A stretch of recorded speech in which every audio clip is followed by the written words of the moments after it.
Hi, Sammies. So we heard a rumor that you're not signed up for our awesome Patreon yet. What? Where are you getting your bone con then? It's cool. It's fine. You can still subscribe. Just hit the link in the show notes or search for us on Patreon. We're right there. We've got all kinds of bone con. That's bonus content. We've got mini-sodes, postmortems, and Q&As, all live stream. Polls, prizes, merch, and just a general smorgasbord of KK Sam. So join us. Or else. Proud members of the Podbelly Network. What's your favorite scary movie? Oh, come on, you know I don't watch that shit. Why not? Too scared? No, it's just what's the point? They're all the same. Some stupid killer stalking some big-breasted girl who can't act, who's always running up the stairs when she should be going out the front door. It's insulting.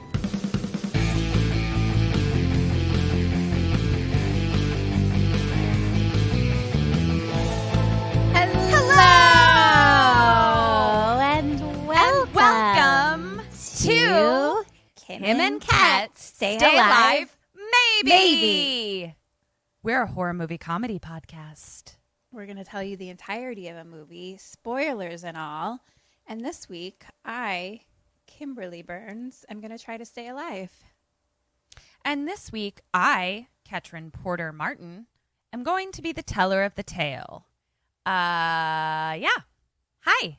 Hello. I would like to wish you, Ms. Burns, a very happy 2-year anniversary. Oh my God, thank you. You're welcome. Thank you. Shall we toast? It's to like it? we did it together. It is. Vagina holes out. Tits up. Cheers. So I looked up what the gift for 2 years is. Oh, yeah? It's cotton. Cotton? So I'll get you some. Get me a shirt. Some cotton. Oh, a shirt. There you go. Yeah, I'll get you a cotton shirt. Please get me some cotton balls. That would be great. Yeah. I mean, you can never have too many, you know? It's true. So, how are you? Good. I can't believe we've been doing this for 2 years. Every week. It has not felt like 2 years. It still feels like we, are like new little babies to this whole thing. It does feel like we're new little babies. It's but we're not. That's a big commitment. It's one of the largest commitments I've had lately in life. It's 2 years. We said we're going to do this, and then we fucking did it for 2 years. We haven't missed a fucking episode. I know. I'm kind of impressed with ourselves. I'm kind of impressed with ourselves as well. I forgot about this. We didn't say this on the 100th episode. Okay. I keep getting that confused. I keep saying like 200th episode 1 year. Like I'm always like, what are we talking about? The 100th episode where we did like a clip show and we did clips from... we did like the very, very beginning, like the very beginning of episode 1, which I like haven't really listened to since episode 1. And we talked about it afterwards and I totally forgot. Eric said, he was like, remember at the beginning you guys were sharing one mic? And I was like, what? Right. No, I don't remember that. And we were like, we were sitting on your couch. Just snuggled up together. We literally had to like apartment. Yeah. Yeah. We literally had to like cuddle in order to speak into the mic. Which is so funny. Like, how did we do it? I don't know. We just kind of like leaned in when we had to talk and then leaned out. So that was for like the first like 5 episodes, I think, right? Mm-hmm. We went into basically like 5. We were like, let's record 5 and see if we like it and if like our idea for like the game and whatever kind of works. So we were like just giving it a go. And then when we did 5 episodes, we were like, cool, like we like this. Let's buy a second mic. Let's get a mic for both of us. And we were like, should we get stands? Mic stands? Should we? Yeah. What are all the things that we need? What are the things that people have? I think we like borrowed a mic too. Like we didn't like buy it. Like we were just like, let's just see what this is about. Oh, yeah, for sure. So, yeah, we had to buy, and then we were like, I guess we should purchase things. And that was 2 goddamn years ago. Weird. It was 2 years ago, was simultaneously yesterday and also a generation ago. Simultaneously. Yeah. Weird. So weird. So, Kim, you know how you really want the taste of hot sauce, but you're a big, huge, giant wuss? I do. I found a hot sauce for you. You did? What is it? Yucateco Hot Sauce. It is called a hot sauce for everyone, Ooh. even Kim. Here's why you can handle it. So they focus on flavor, not heat. And also, it's non-vinegar based, which you're also a wuss about. This was made for me. They use the whole fruit of the pepper, non-vinegar based, and then they also don't use the capsaicin extract, which is the thing that burns your mouth off. Wow. They have 5 different habanero based sauces. You can do the jalapeno, that's the least hot. Then it goes to chipotle, then red, then Caribbean, then green, then black, then XXX hot, baby. That's for you because you like to sweat while you eat. I do really like to sweat while I'm eating. So yeah, give it a shot. Cool. Bernsey. I guess I'll go to www.shopelucateco.com. That's shop ELYUCATECO.com. # King of Flavor. Go try the hot sauce for everyone, even Kim. We're going to dive right into this movie because it's a doozy, and I was surprised by it because I've seen it multiple times, and I was like, have I seen this multiple times? So what it also did, I think it kind of made me realize we can expand our repertoire a little bit. I think there are movies out there that you or I have seen that the other one could very easily do because we won't remember. Yeah. Because watching this movie, I could have told you, I would have said, oh, I know what that movie's about. But having watched it, I'm like, I remembered conservatively maybe 2.7% of the movie. Yeah, there's definitely movies like that. I feel like there's been one that we did where I was like, have I seen this? Yeah. I think this one was definitely. Oh, yeah. Way back to almost 2 years ago. Yeah, was that episode 5? I don't know. Yeah, it was episode 5. Yes, it was episode 5. So literally 100 episodes ago. Yeah. That's bananas. So yeah, I'm just going to jump right into this. Okay. I watched The Frighteners. Do you know anything about this? No. All right, here we go. The Frighteners, which I saw for the first time at Kelly's house. I always say names. I know. At Kelly Bleep's house. No one cares. No one knows who Kelly is. 7th grade. Just be like, my friend in 7th grade. I know. I don't know why I do that. I never knew that was something I did. It's totally like a person-to-person thing. Because, Karen Kilgariff does it on My Favorite Murder. Yeah. But I don't think Georgia does. Yeah, I don't know. She'll just say the full name. It's like the way people tell stories. I find it very interesting. It's very strange because as soon as you pointed that out to me, I realized that I also do something where if somebody is telling me a story about someone I don't know, I say, what's their name? Yeah, and I'm like, what do you care? You don't know them.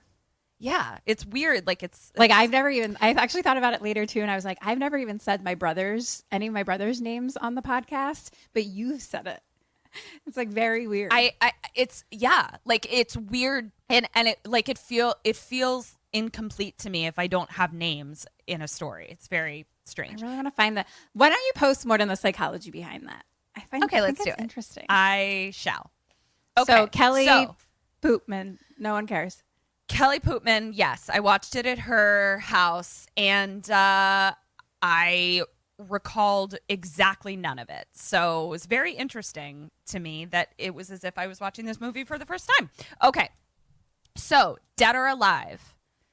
MJ, as in Michael J. Fox / Frank Bannister. Alive.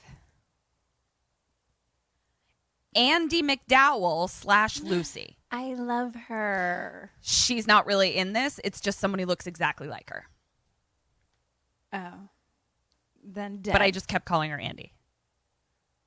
Did you say dead? Okay. Chad/Ray. I hope dead. Patricia/E.T.'s mom. Oh, alive. John Bartlett. Dead. And Milton. Alive. True Kim score today. God damn it.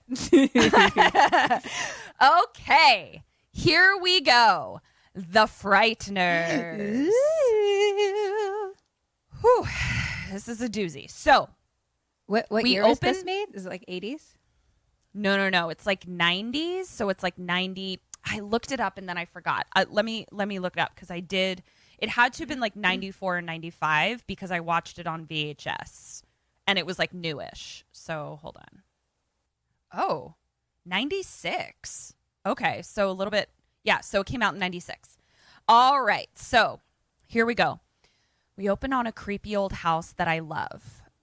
So you can see it. It's like a big Gothic mansion. Mm-hmm. And it's very dark. And we are taking a POV through the mansion. And we see like a rat crawling through a hole in the floor. And then we see E.T.'s mom / Patricia running terrified through the house.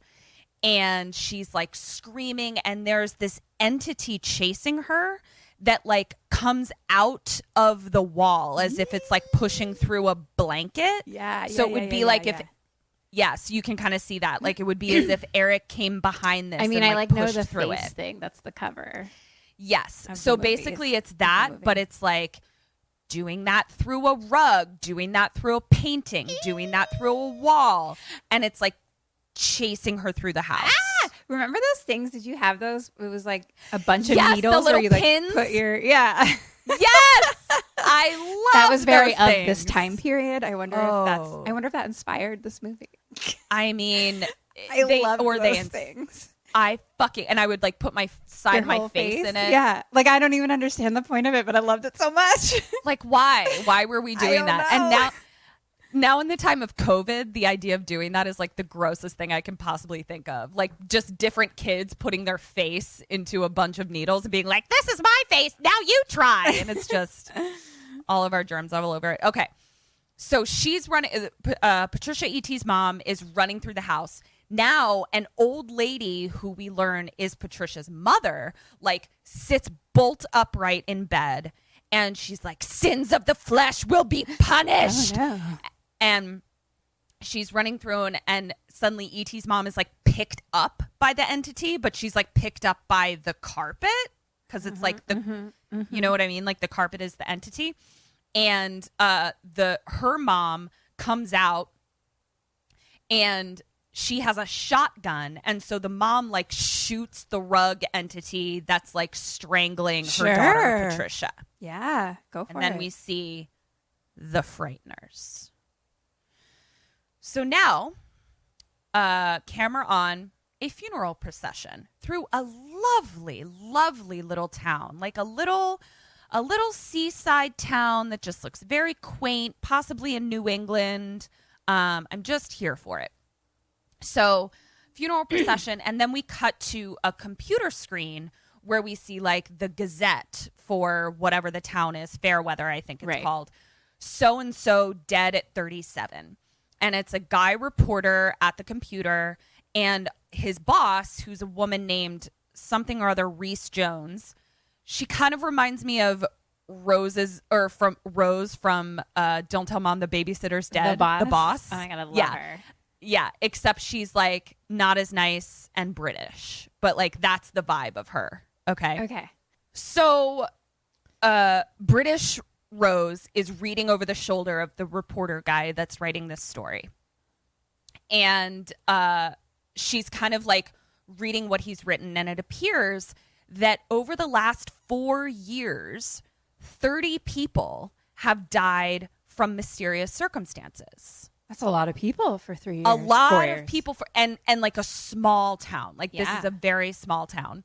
And the weird thing is that all of the 30 people were like super fit, super healthy, but they all died of very weird, sudden, and strong heart attacks. And and in the article, he's like, many are saying that the shadow of death has descended upon the town. And the article is also talking about, like, our town has been associated with death for a long time because back in 1964, there was the mental hospital massacre. Oh, no. Yeah, that was brought about by John Bartlett, who is played by none other than true life crazy pants Jake Busey. One of the lots of teeth, lots of crazy eyes. You can see it. I know Gary. Yeah, Jake is his son. Equally insane. Jake is his son. Oh, I don't know. Yeah, they look exactly the same, just like a generation apart. Okay. So we're learning that there was this big murder or this big massacre, blah, blah, blah. But Miss Reese Jones is like not here for it because she's just like, this is the part of the story that's always printed. Like, I want something new. I want a different angle on this. So she's like, get out there and like talk to the people that are affected by these deaths. And as she's saying this, we see that there is a funeral happening right now of this so-and-so person. Okay. So now we cut to someone walking up to the funeral gathering, and the reporter that we were just talking with is there taking pictures and things like that. And we see that the person walking up to the funeral, and it's like raining and everything, is MJ Fox. And he's in this big trench coat, and he starts kind of like walking up to the people at the funeral and like kind of whispering to them. And then we see him hand one of the funeral goers a card that says Frank Bannister, psychic something or other. Psychic investigator. Investigator. Okay. And MJ.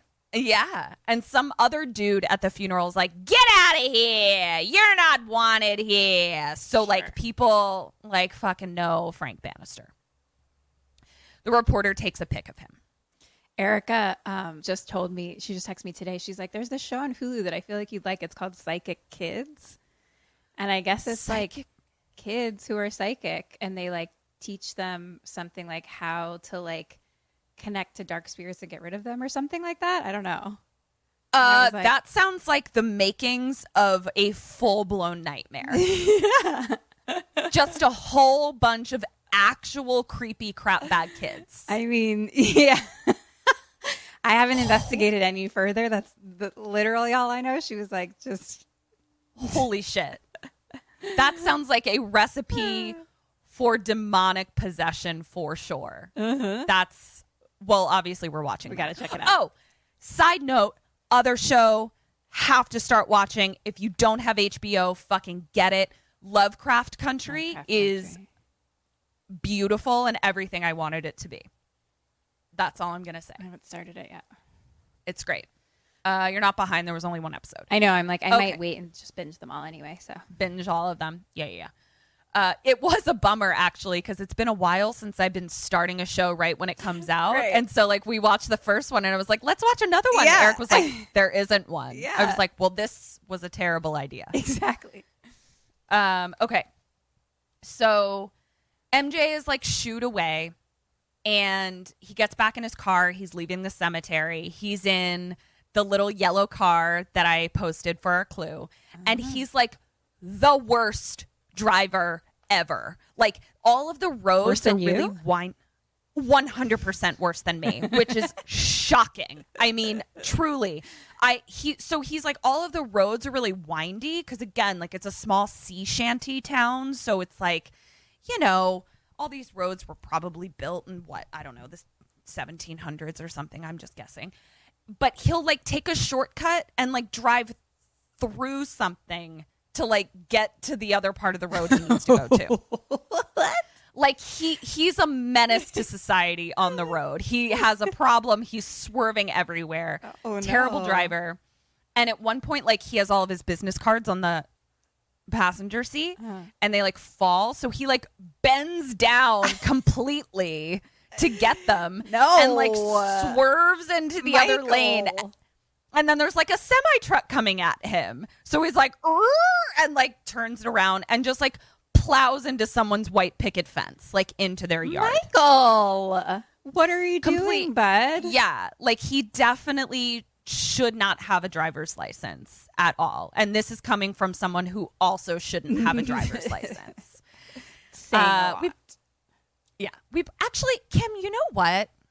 I've gotten to be a lot better driver. When was the last time you were in the car with me? It's been you know what? It's been a while. I mean, I think you're better than college.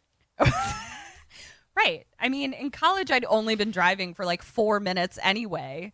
And yeah, I've improved. Like, in the car with you during multiple back accidents, like running into the back of people. Yeah, accidents. I was no stranger to the fendor bendor, if you will. Correct. I was no stranger. Okay. So, awful driver drives through someone's white picket fence, and all of a sudden, this Chad guy, he's a real Chad, comes out of the house. He's a real 90s Chad. His name is Ray, so he'll either be referred to as Chad Ray or Chad Ray, which I was like, I think I'm going to go with Chad Ray. He comes out, and he's losing his mind over his white picket fence and his garden gnomes. He's very upset. And so he's like, I'm going to sue you. And MJ has zero to little regard for this. Like, he's just kind of like, yeah, and like backs out and is just like, can't catch me. Goodbye. I was just like, sir, like, again, as someone who is an expert in car accidents, you need to provide your information to them after you are at fault for hitting all of their things. I know all too well. Okay. So destroys all his garden gnomes. Now we cut to our Andie MacDowell type. Her name is Lucy. Lucy Andie was what I referred to. I actually truly did not know her name until the end. She's pulling up to the old house from the very beginning. Okay. And the old woman who shot the carpet ghost with a shotgun comes out and is like, get out of here. This is private property.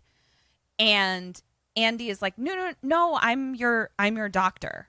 And the woman is like, no, you're not. And she's like, I know. Your doctor, my boss, Mr. So-and-so, Dr. So-and-so is at a funeral right now. So I'm seeing his patients. You called. I'm here. Okay. So cut to Andie inside of the house, and she's bandaging up E.T.'s mom's wrist, Patricia's wrist. So basically, when that ghost entity was chasing her through the house in the beginning, she cut her wrist on like dishes that broke or whatever. Mm-hmm.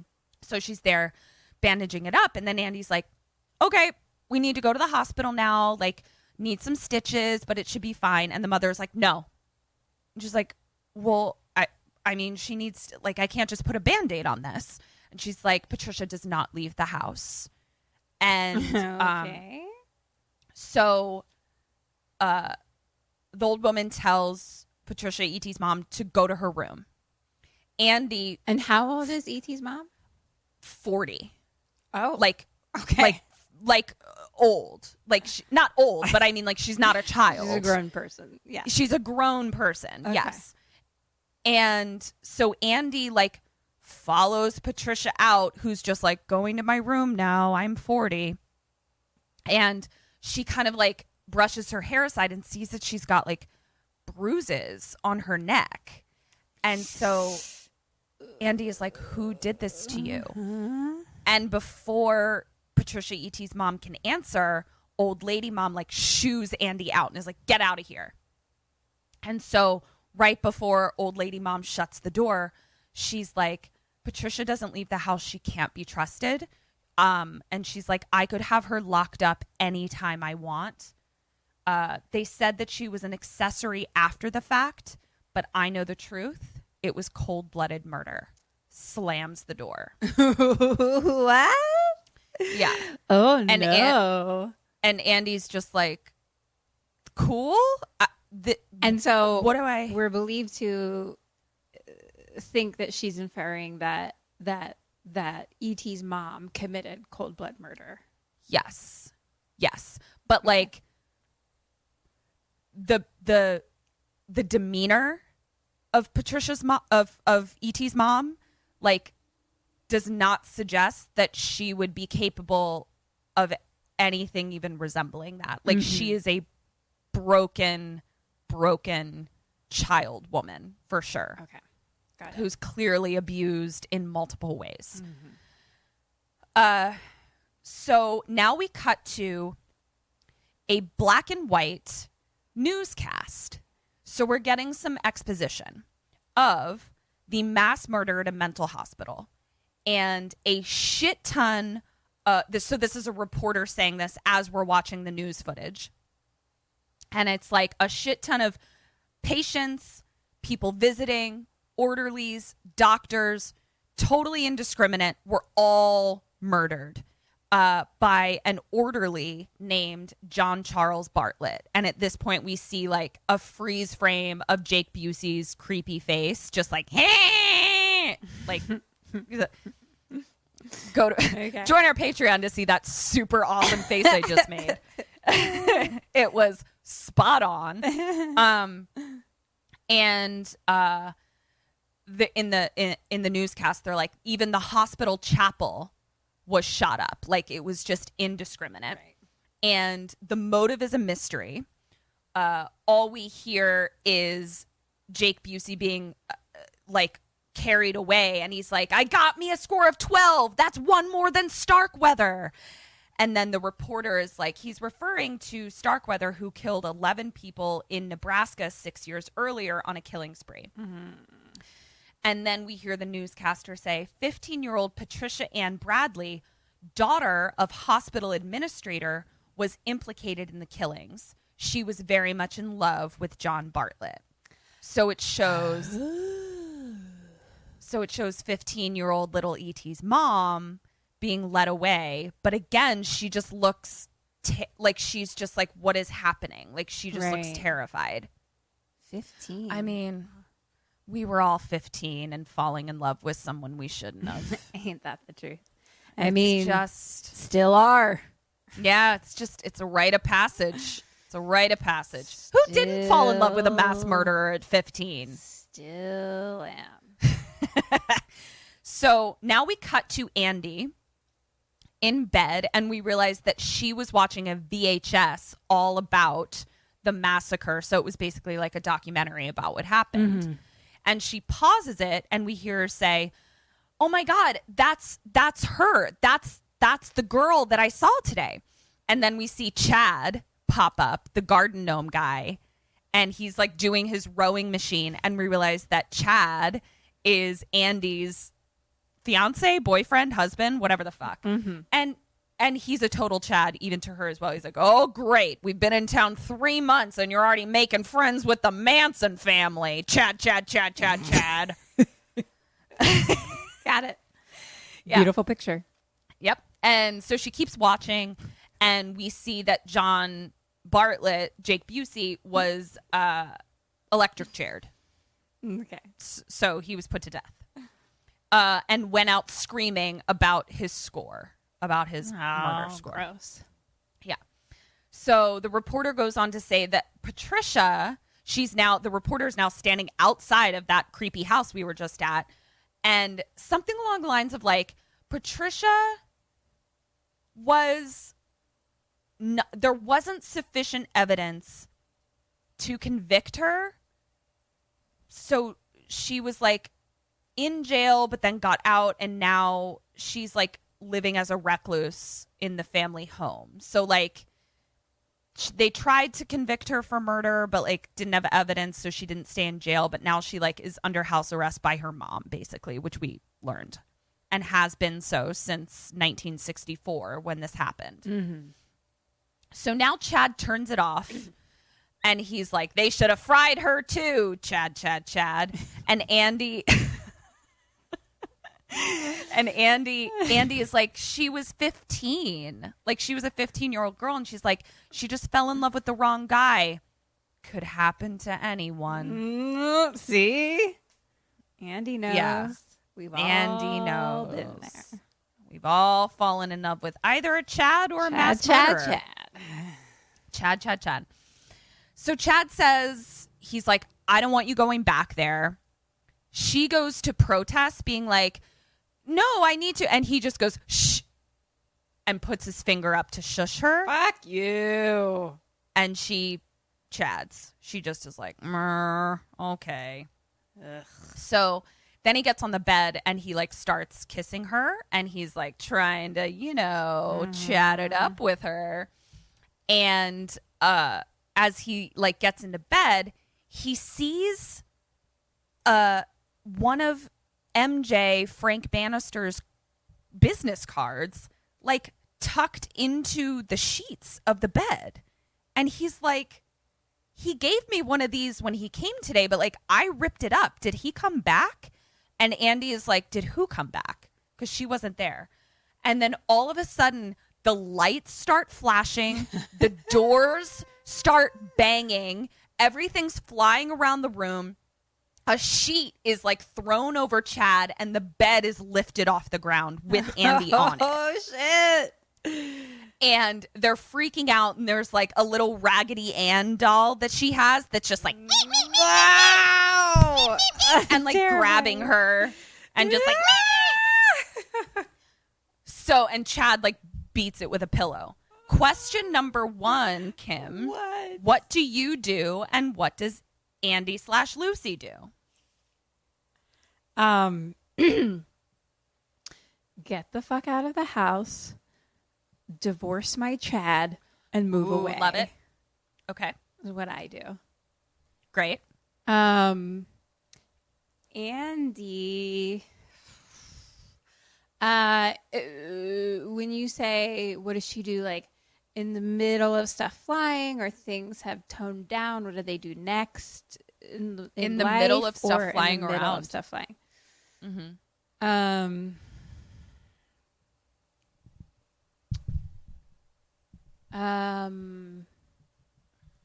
I'm just gonna say run out of the house as well. I don't know them well, but let's find out. 1 point for you. Run out of the house and divorce Chad. Actually, no joke. If you were to just remove yourself from the situation and end the movie, you would in fact stay alive from this point. Yes. Nice. So nice job. Cha-ching. What she does is she calls Frank Bannister, the psychic investigator, on this mystery business card that she just happened to find in her bed. There does seem to be psychical things happening. There are psychical things happening. So, cut to both of them in the kitchen, and the lights are still flashing, and the dishes are like flying around Chad, just like, and he's just like, don't call that guy. How? What? Okay, I'm sorry. I was like, how are you still in this house? They're just, I mean, Chad is like, we should just call the police. And I'm like, what? Okay, sure. What department of the police? Honestly, call everyone at this point. Call all the departments. I guess. Call the fire. Call the ambulance. Call the... Yeah, but I'm like, all of that. But yeah, I'm like, with you, I'm like, why are we standing in the center of a dish tornado? Like, just get out of the house. Do that. Yeah, though, at least first. leave the tornado. Step 1. Yeah. So he's just like, let's call the police. And Chad is like, I don't like that guy, and I'm sure there's a rational explanation. And Andy is like, we have a poltergeist. So she's clearly seen Poltergeist. Right. And at that moment, Chad is like knocked out by a dish. Of course, because you didn't get out of the tornado. What do you expect? Yes. Survival tip number whatever the fuck. When you're in the middle of a dish tornado, leave it. Get out of it. Get out of dish tornadoes. So That's your now own damn fault, Chad. 100%. So now we cut to MJ, and he's answering the phone call saying, I'm on my way. So now we cut to him running over the gnomes again. He's been here before. Sure. And he comes in. The dishes are all over the floor, but like it doesn't appear to be like currently a tornado. Right. Everything's calmed down. And he's asking questions like, did this happen? Like, did your toilet start banging up and down? And she's like, no. And he's like, did your, mirrors break? And she's like, no. And he's like, weird. And then he's like, did the bed levitate? And she's like, yes, that is a thing that happened. And so he's like, this is not good. He's like, this is one of the worst cases I've seen. He's like, this is what we call spontaneous recurrent psychokinesis. And Chad is just over at the table with like ice on his head, and he's just like, this fucking guy. And I'm like, you the fucking guy. And he's like, just shut up, Frank, MJ. How much is it going to cost?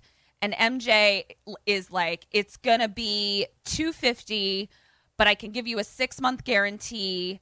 But there are surcharges and fees. Like, you called after midnight, gas for my car to get here, blah, blah, blah. And he's like, I'll do it for $450. And Chad is like, grumble. And he's like, or we could just call it even about the fence. And Chad is like, ugh, fine. So at this point, MJ pulls out some giant toaster looking thing. Like, it's just like a big machine that kind of looks like a toaster.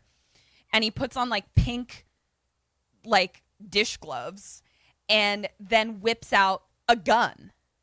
Okay. And they're like, sir, what is happening?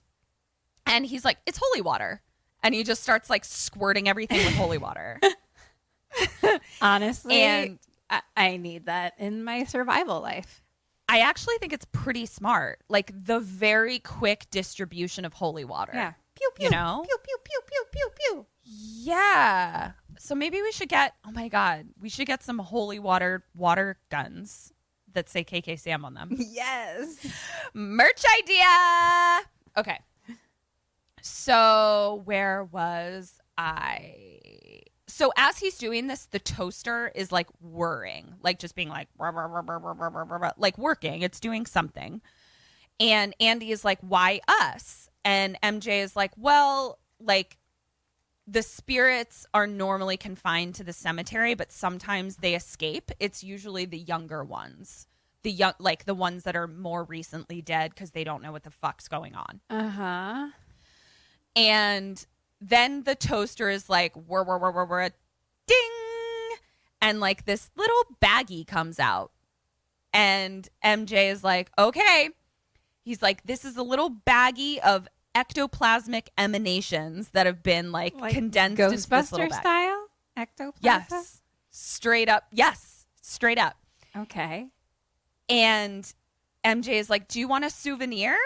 No. And Andy's like, no, thank you. No, thank you. And so he just puts it in the garbage disposal. And he's like, they don't feel anything. Okay. And Chad is just like, okay, asshole, just get out of here. Thank you for your toaster seance or whatever the fuck. Goodbye.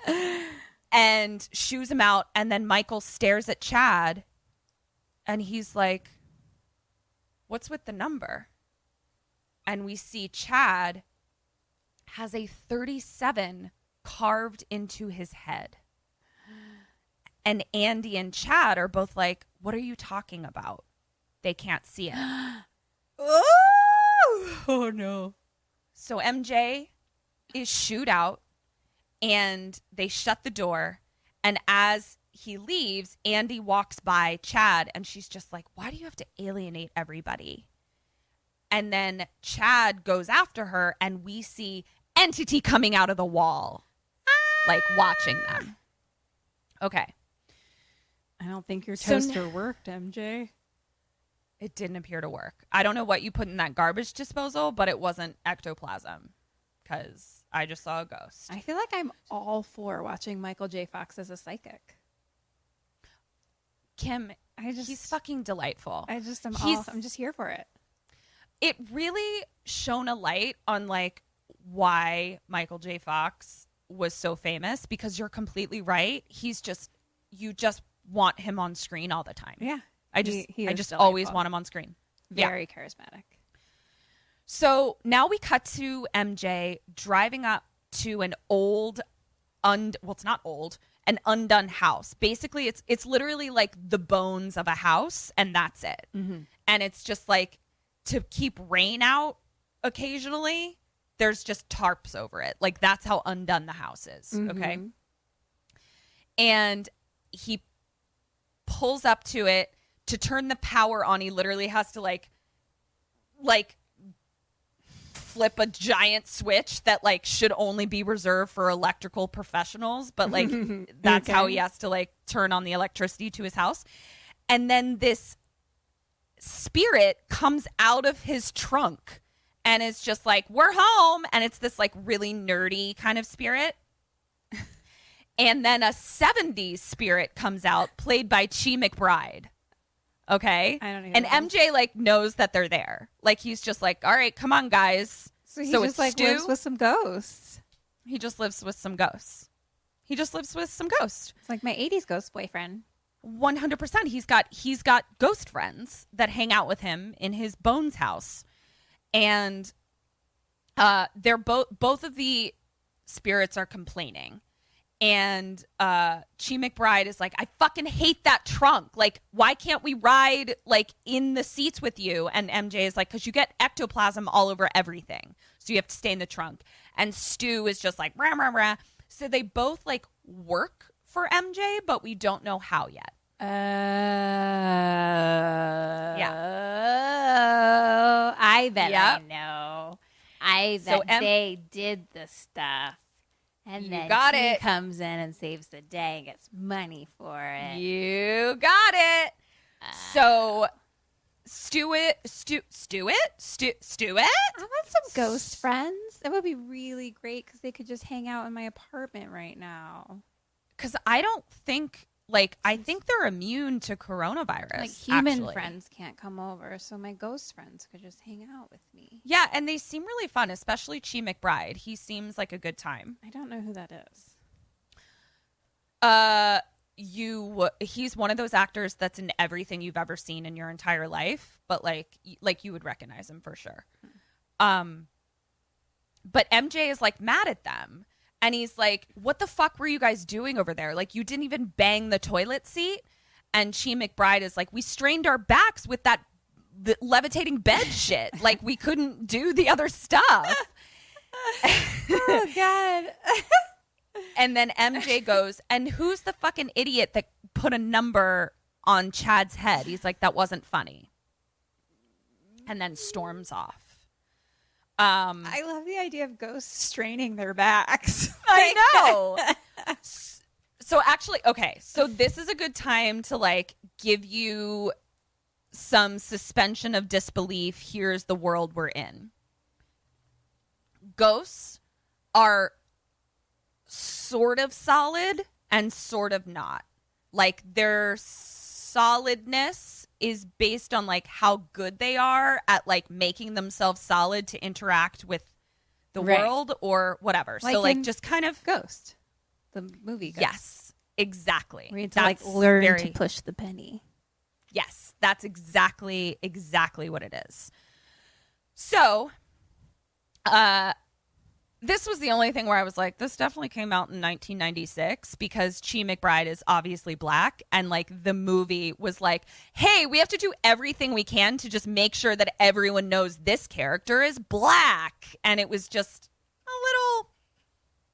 little uncomfortable. Mm-hmm. So like at one point he's like talking about how he needs to fight for his rights. And so he's like, I'm going to get a bunch of other black ghosts to march with me, and we're going to start the African American Apparition Coalition, the AAACP or whatever. Mm-hmm, so it's just like a lot of his jokes, especially in the beginning, were like, this is the joke because I'm the black guy. Mm-hmm. So it was just interesting to watch that in today's time because I was just like, wow, this is not this isn't what we're doing anymore. Yeah. And I'm glad about Very it. 90s. So, yeah. So we see the house doesn't have a roof, and we see time passes and the sun comes up in the house.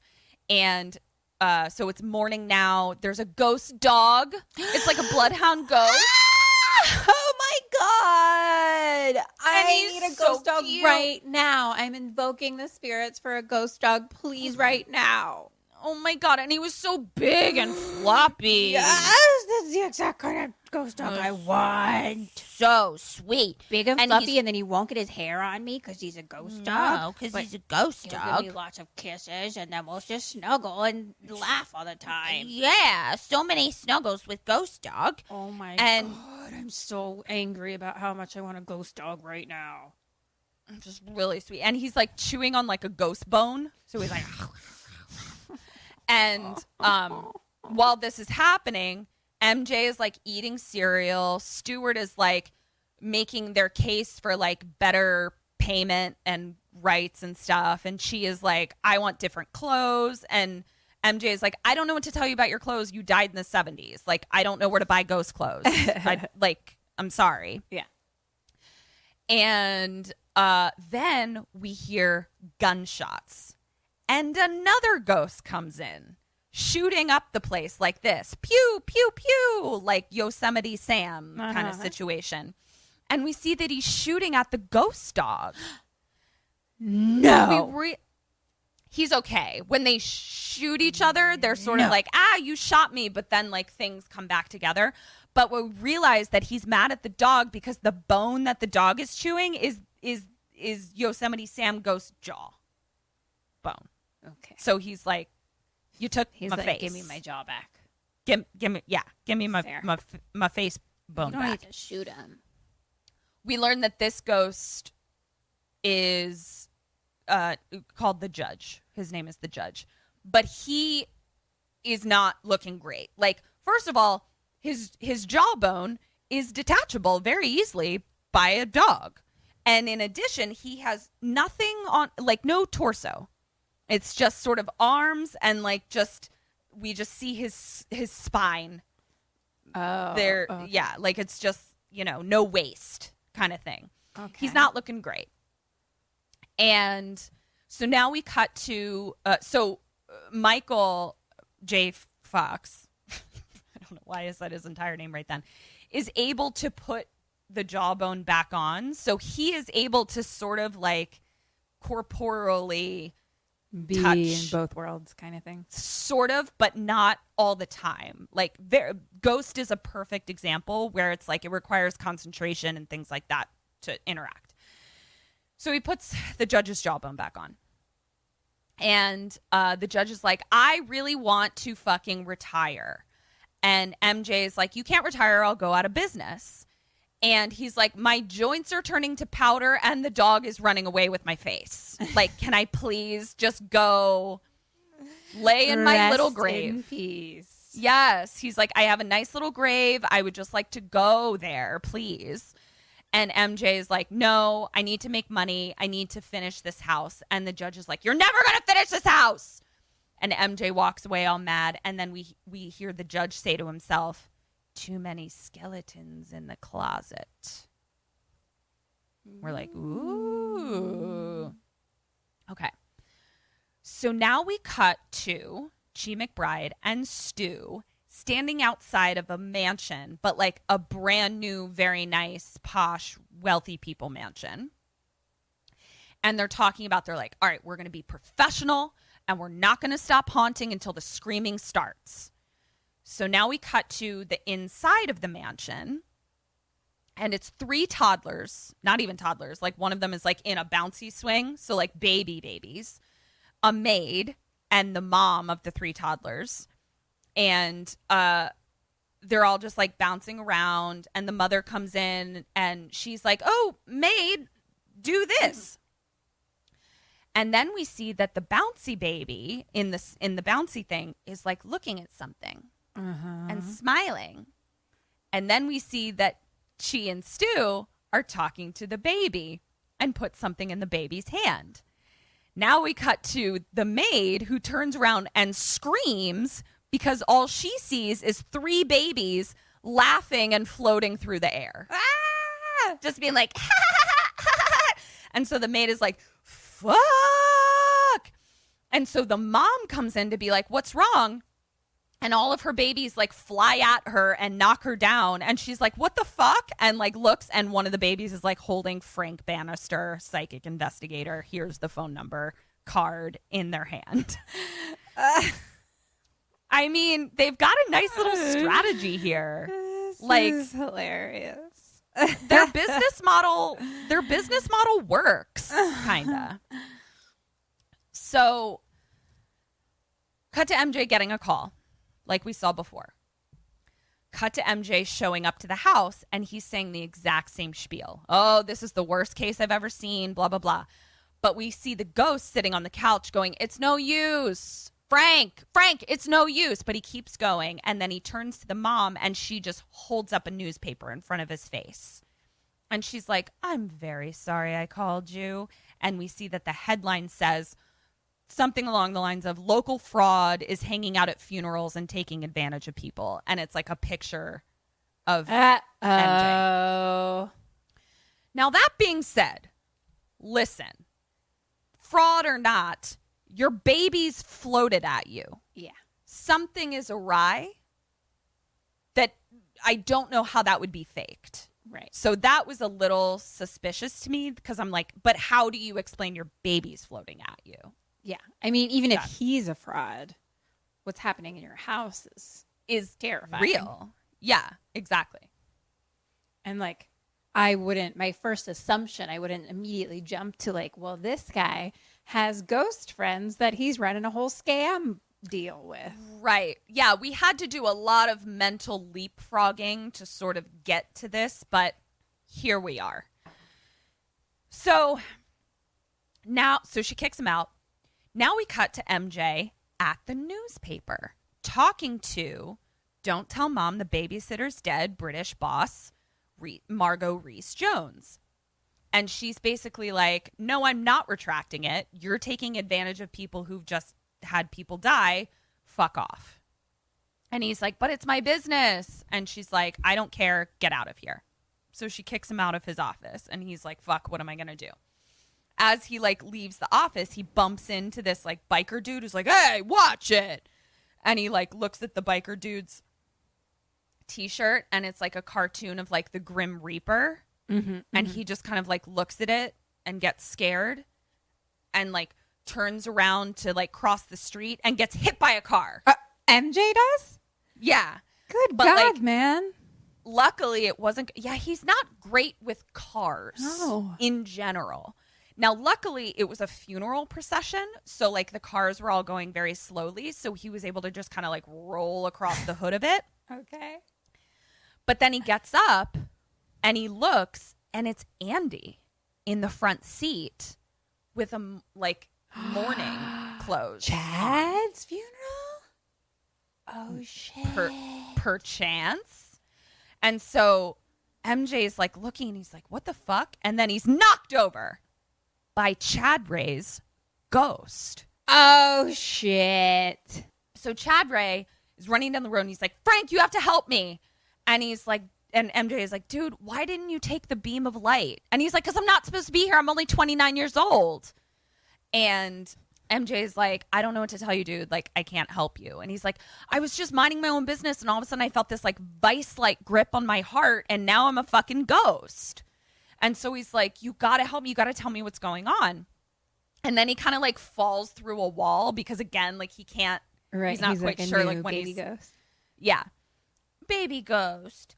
And so he's like, what's going on with me? And MJ is like, you're a temporary earthbound emanation, which is basically a rotting cloud of ectoplasm dripping from every orifice. And all of the ghosts in this all have like, literally, it looks like they're just kind of like oozing at different points. Like they're not quite supposed to be here kind of thing. Right.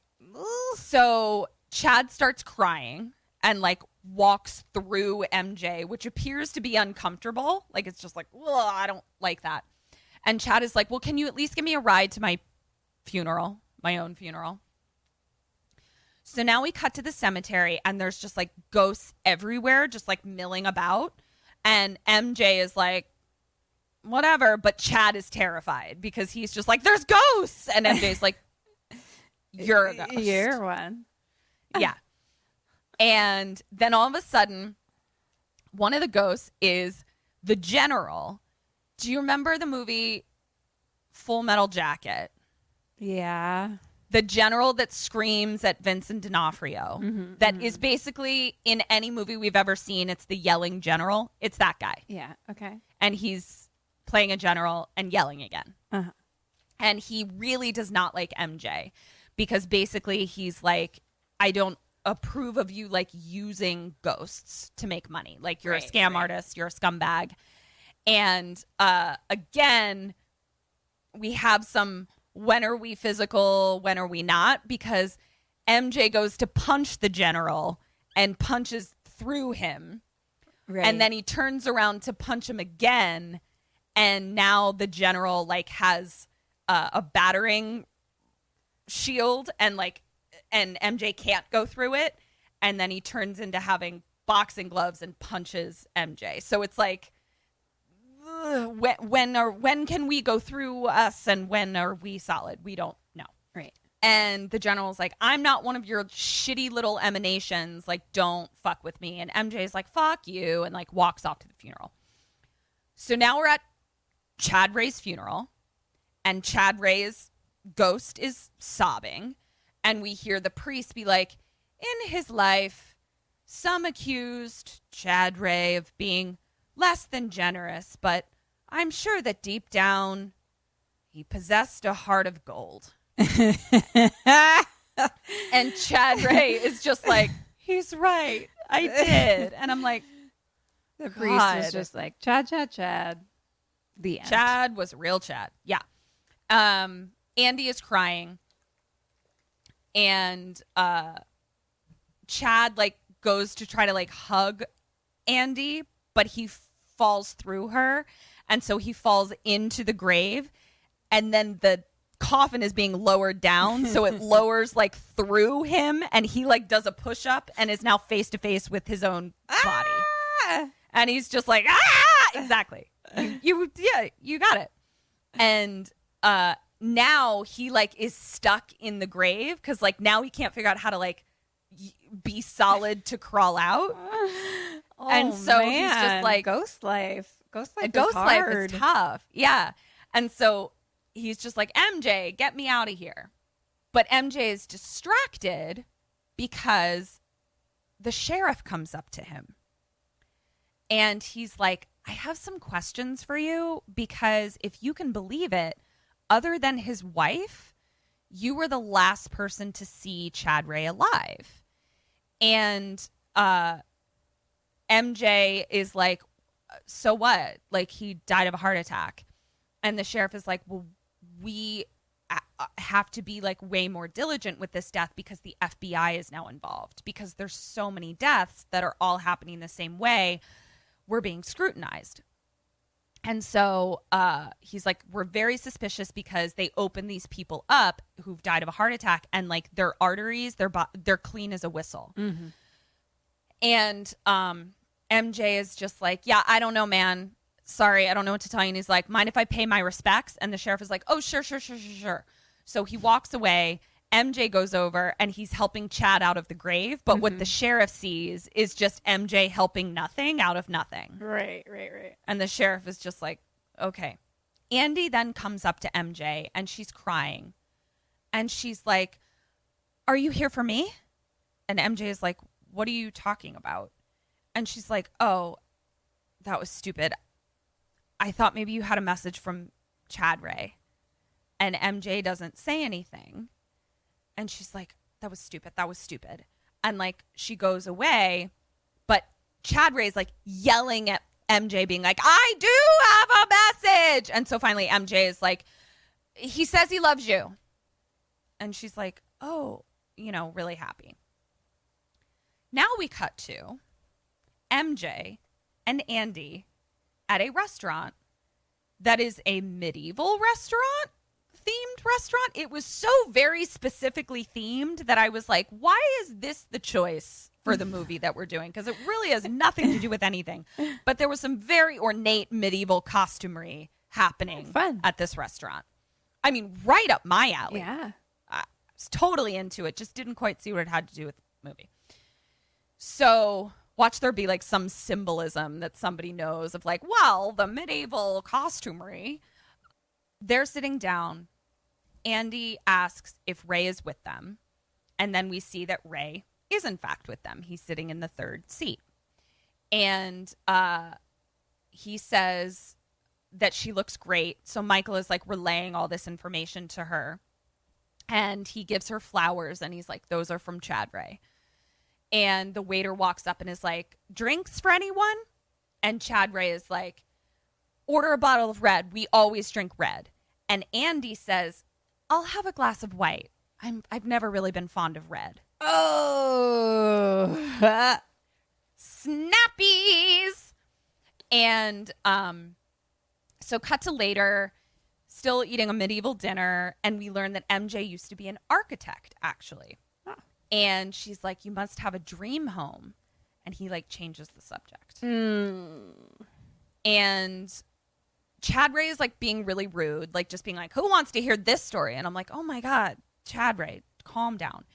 And she's like, Andy's like, so why can't I see Ray? Like, why can you see ghosts and I can't? And MJ's like, there was an accident and now I can see things. And she's like, yeah. And she's like, what happened? And MJ doesn't want to talk about it. So he's like, why don't you ask Ray a question? Like, that's why we're here. And Andy is like, I do have a question. And he's like, you can just ask him.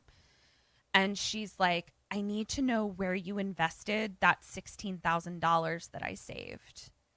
And we hear Ray say, oh, shit. I lost it in a bad investment. But don't tell her that. Don't tell her that.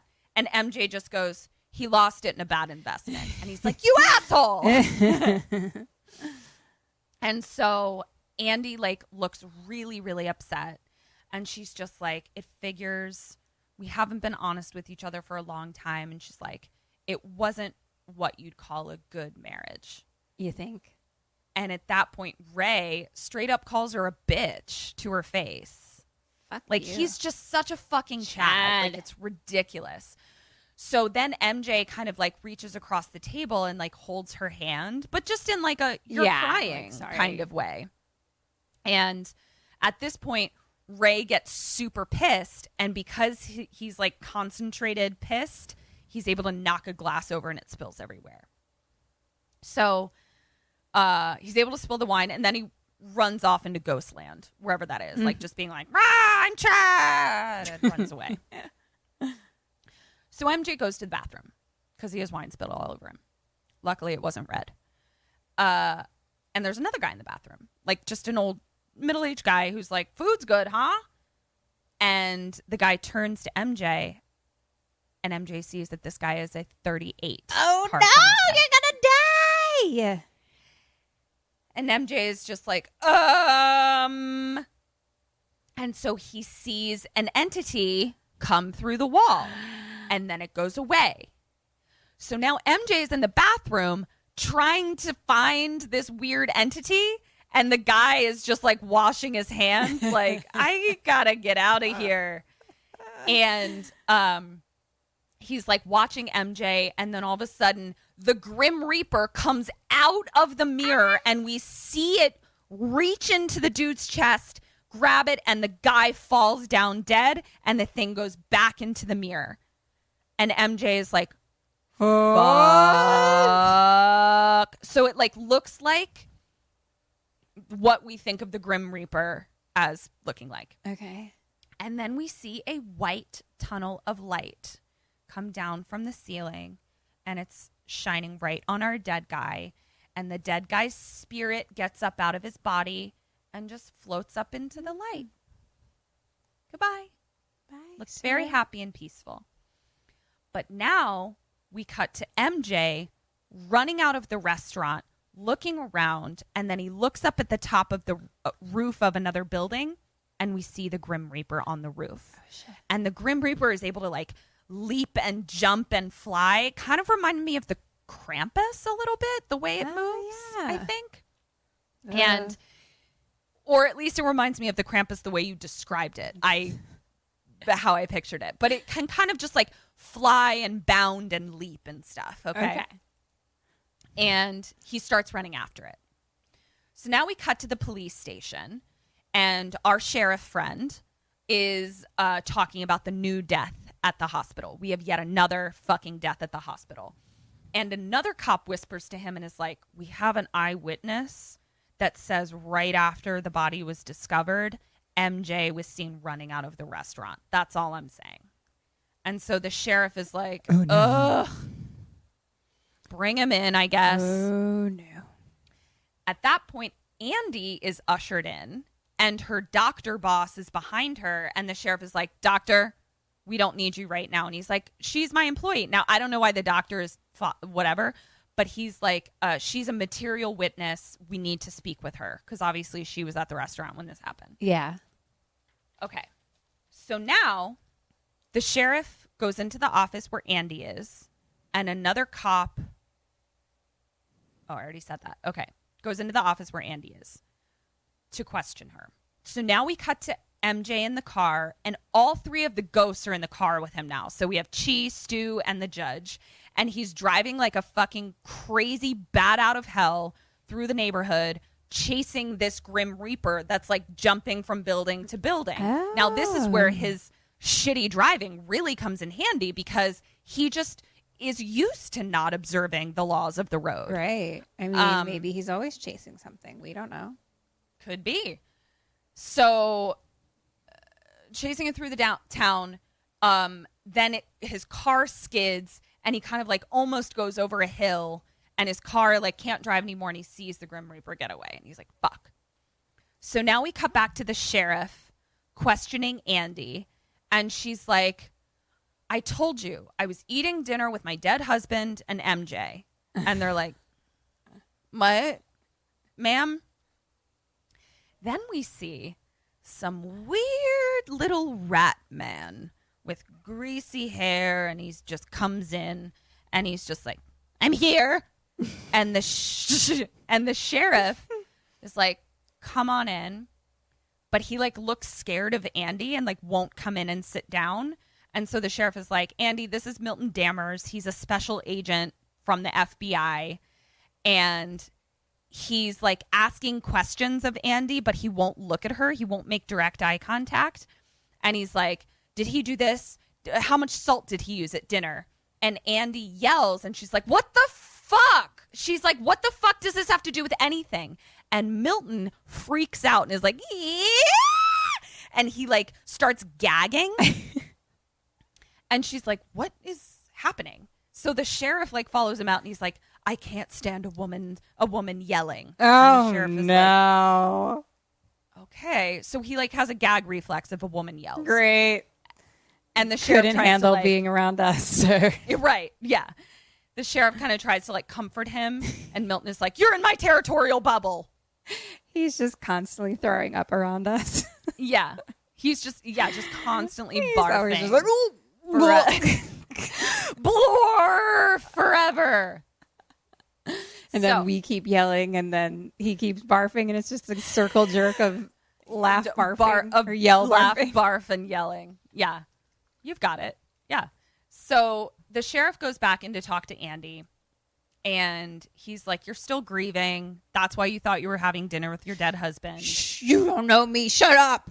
Yeah. And he's like, I hope MJ isn't taking advantage of your grieving state. Right. Which, reasonable. Like, fair. I understand. And Andy is like, you're all very close-minded. And at that point, Milton like pokes his head back in, and he's like, I object to being called close-minded. And the sheriff explains, he's like, his specialty, Milton's little specialty, is that he is a specialist in paranormal psychology. Oh. And he spent a lot of time in undercover spent a lot of time undercover in sex cults or whatever. Oh, okay. Yeah. So he appears to be a bit traumatized. So the sheriff tries to get him to come in. Psychologist, but he was in sex cults. That's what he said. Yeah, that's what he said. I want to be a paranormal psychologist. Should that be my new job? Hey, ooh, I love that. That can be our side hustle. Paranormal psychologist. I don't know what we do, but sounds cool. We can go talk to those psychic kids. And be like, we can. What's your deal? Hey, kids. What's your deal? So Milton is like, let me tell you about MJ. I've been studying this motherfucker since 1990. And so he tells the story. He's like, and he has a lot of disdain for MJ, clearly. Mm-hmm.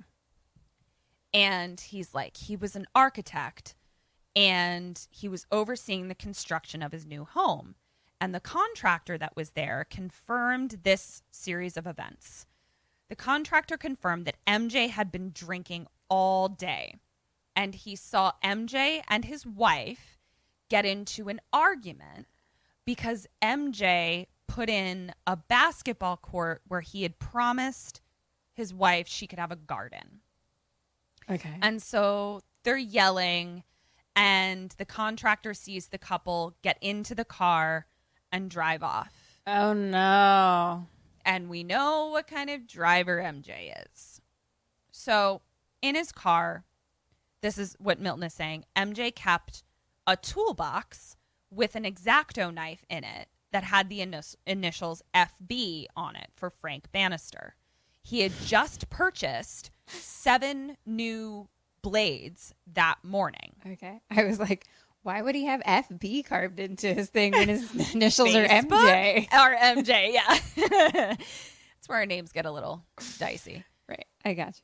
He starts saying a bunch of numbers. Oh, then he kind of goes into this like kooky place where he's like 7 blades, 3rd of January, 3 p.m. And the sheriff is like, Milton, Milton, buddy, come on back to us. And he's like, right.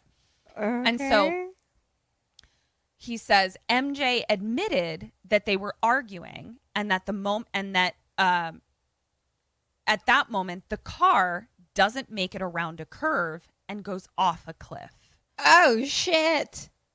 She died. MJ didn't. Oh, shit. And MJ was found hours later wandering through the woods with no recollection of what happened. Oh, man. But then Milton says, but the knife was never found, and the number 13 was carved into his wife's forehead. Oh, shit. What's happening? Yeah.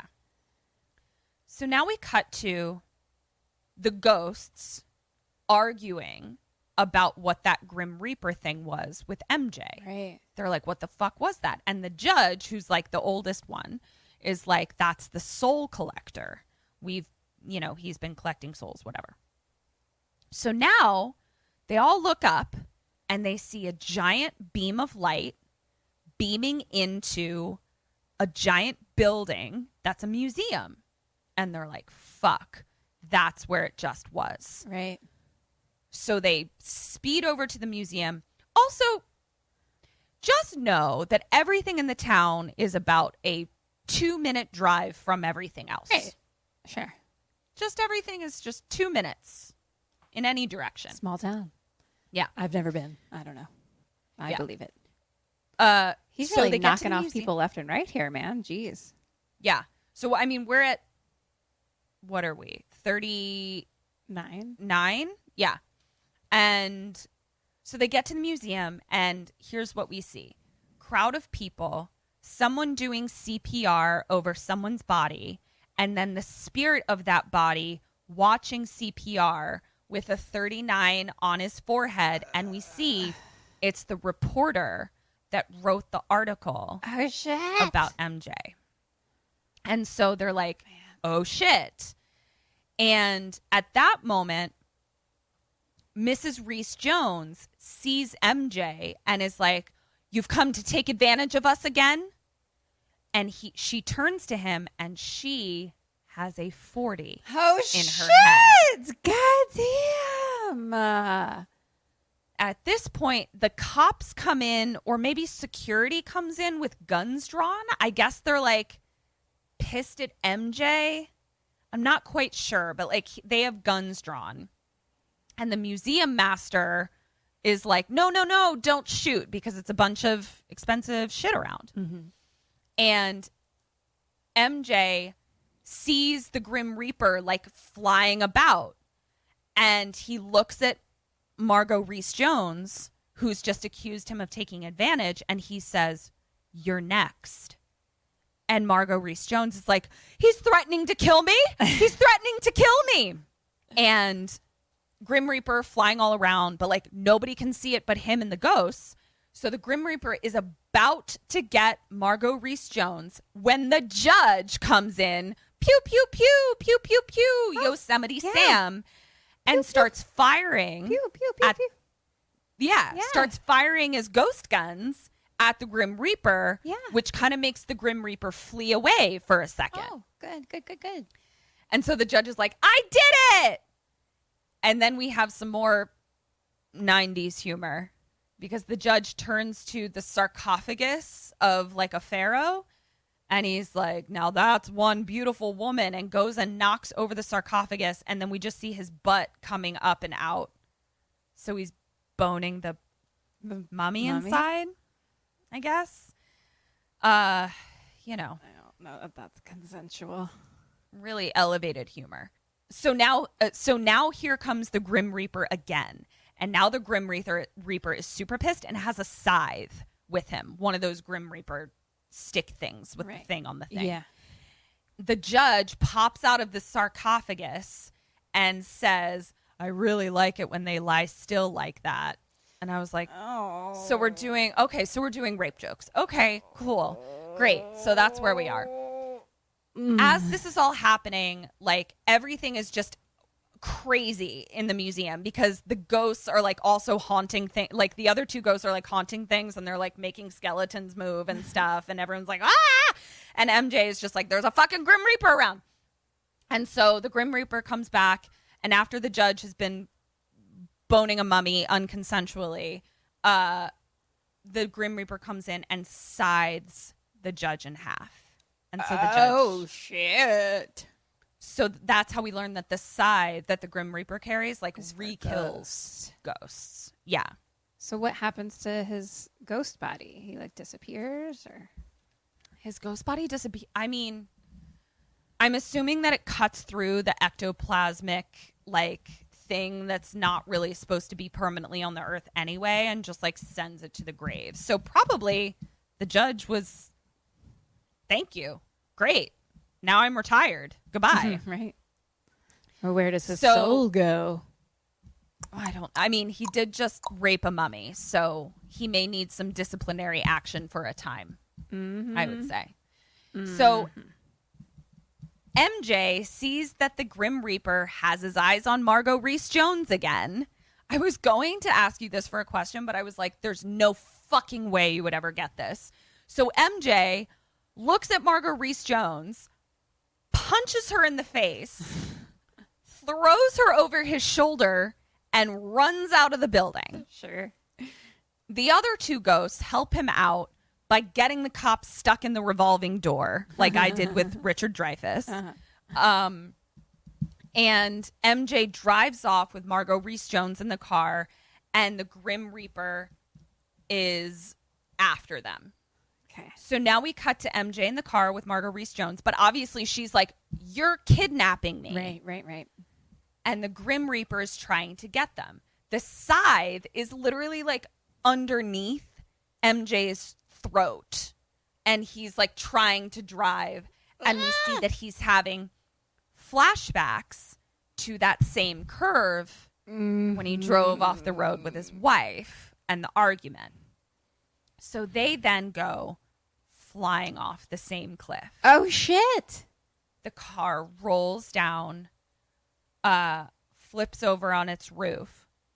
Margot Reese-Jones crawls out of the car trying to get away from MJ, MJ is stuck inside of it. Margot Reese Jones is trying to climb back up the hill.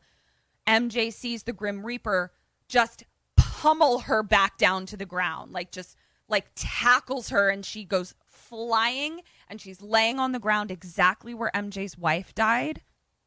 And we see the Grim Reaper reach his hand into her heart and kills her. MJ finally gets out of the car at this point and goes over, and the beam of light pulls Margot Reese Jones up. But as she's going up into heaven, we hear her being like, "You killed me just like you killed your wife." And MJ is like, "This sucks. I don't like this day." So now we cut to Milton in the sheriff's office. He thinks MJ is a cold-blooded killer. MJ then walks in to report himself. He's just like, "Yeah, I did it." They handcuff him, doesn't put up a fight. Andy is still there, and she tries to defend him. And it's like, "He didn't do this." And MJ turns to her and is like, "You don't even know me." He's like, "You don't know what I'm capable of. That whole scene in the restaurant was bullshit, and I don't care about you or anyone." And he just lets the cops lead him off. Andy then leaves. So now we cut to Milton in MJ's, they're questioning him in one of those places where you question people. And he's looking at a file, and he's claiming that there's a body count of 28 that he can trace back to MJ somehow. And the sheriff doesn't believe it. He's just like, "This guy didn't kill 28 people. That's not a thing." And also, how did they think he's killing them? If they all die of heart attack. Yeah. Okay. So Milton's going to get to that. But the sheriff is asking the same thing. He's like, "What are you fucking talking about?" And so Milton holds up his FBI badge, and he's like, "By the power of the president, I order you to leave." And the sheriff is like, "Okay, dude, see ya." And so now he's just in there with MJ. MJ's not fighting it. Milton starts going off, and he starts saying, "I once talked to a woman who apparently made a frog's heart stop with her mind." And MJ is like, "I don't kill people." And Milton is like, "But there's a part of you that does, isn't there? There's a part of you that's out of control and destructive." And MJ is like, "No, there's a figure in a cape that reaches into people's chests and squeezes their heart." And Milton asks who it is, and MJ is like, "It's death." And he's like, "I can see spirits, but I don't know why." And Milton is like, "I deal with your type every week." And he's like, "It's your homicidal alter ego." And MJ is like, "No," but you can tell that he's like, Is it? Is it my homicidal alter ego? I don't remember what happened to my wife. Why am I able to fucking see spirit? What is happening? Mm-hmm. And so Milton is like, "I've been tracking these deaths, and they all started in 1990 with your wife." And, and I wrote, MJ is acting his ass off. He was doing turning in a really great performance. Because it's kind of a goofy movie, a little bit. But MJ he's fucking great. I mean, he's a delight. He's fucking great. National treasure. He really is. And he's like, Milton is like, "You had a fight with Chad, and now he's dead. Margot Reese Jones publishes a story about you, and now she and the reporter are dead." And he's like, "I can't figure out what the toilet guy did to you, but I will." MJ doesn't say anything. He's just quiet. And then Milton is like, "You're doing it right now, aren't you? Aren't you?" And he's like, "But I was prepared for this." And he rips his shirt open, and he's like, "I'm wearing an iron breastplate." And that's how he talks. He's just the most extra. Okay. So now we cut to Andy pulling up to MJ's house, the Bones house. And she lets herself in because there's no door. It doesn't have a lock. And she's looking around, at like what a shithole it is, and there's just like buckets everywhere to catch the water if it rains, and just like flies, and it's just a shit show. And then she looks outside, and Chad Ray is with her. Mm-hmm. Chad Ray is just following her around and just calling MJ a loser and stuff, but like she can't hear it.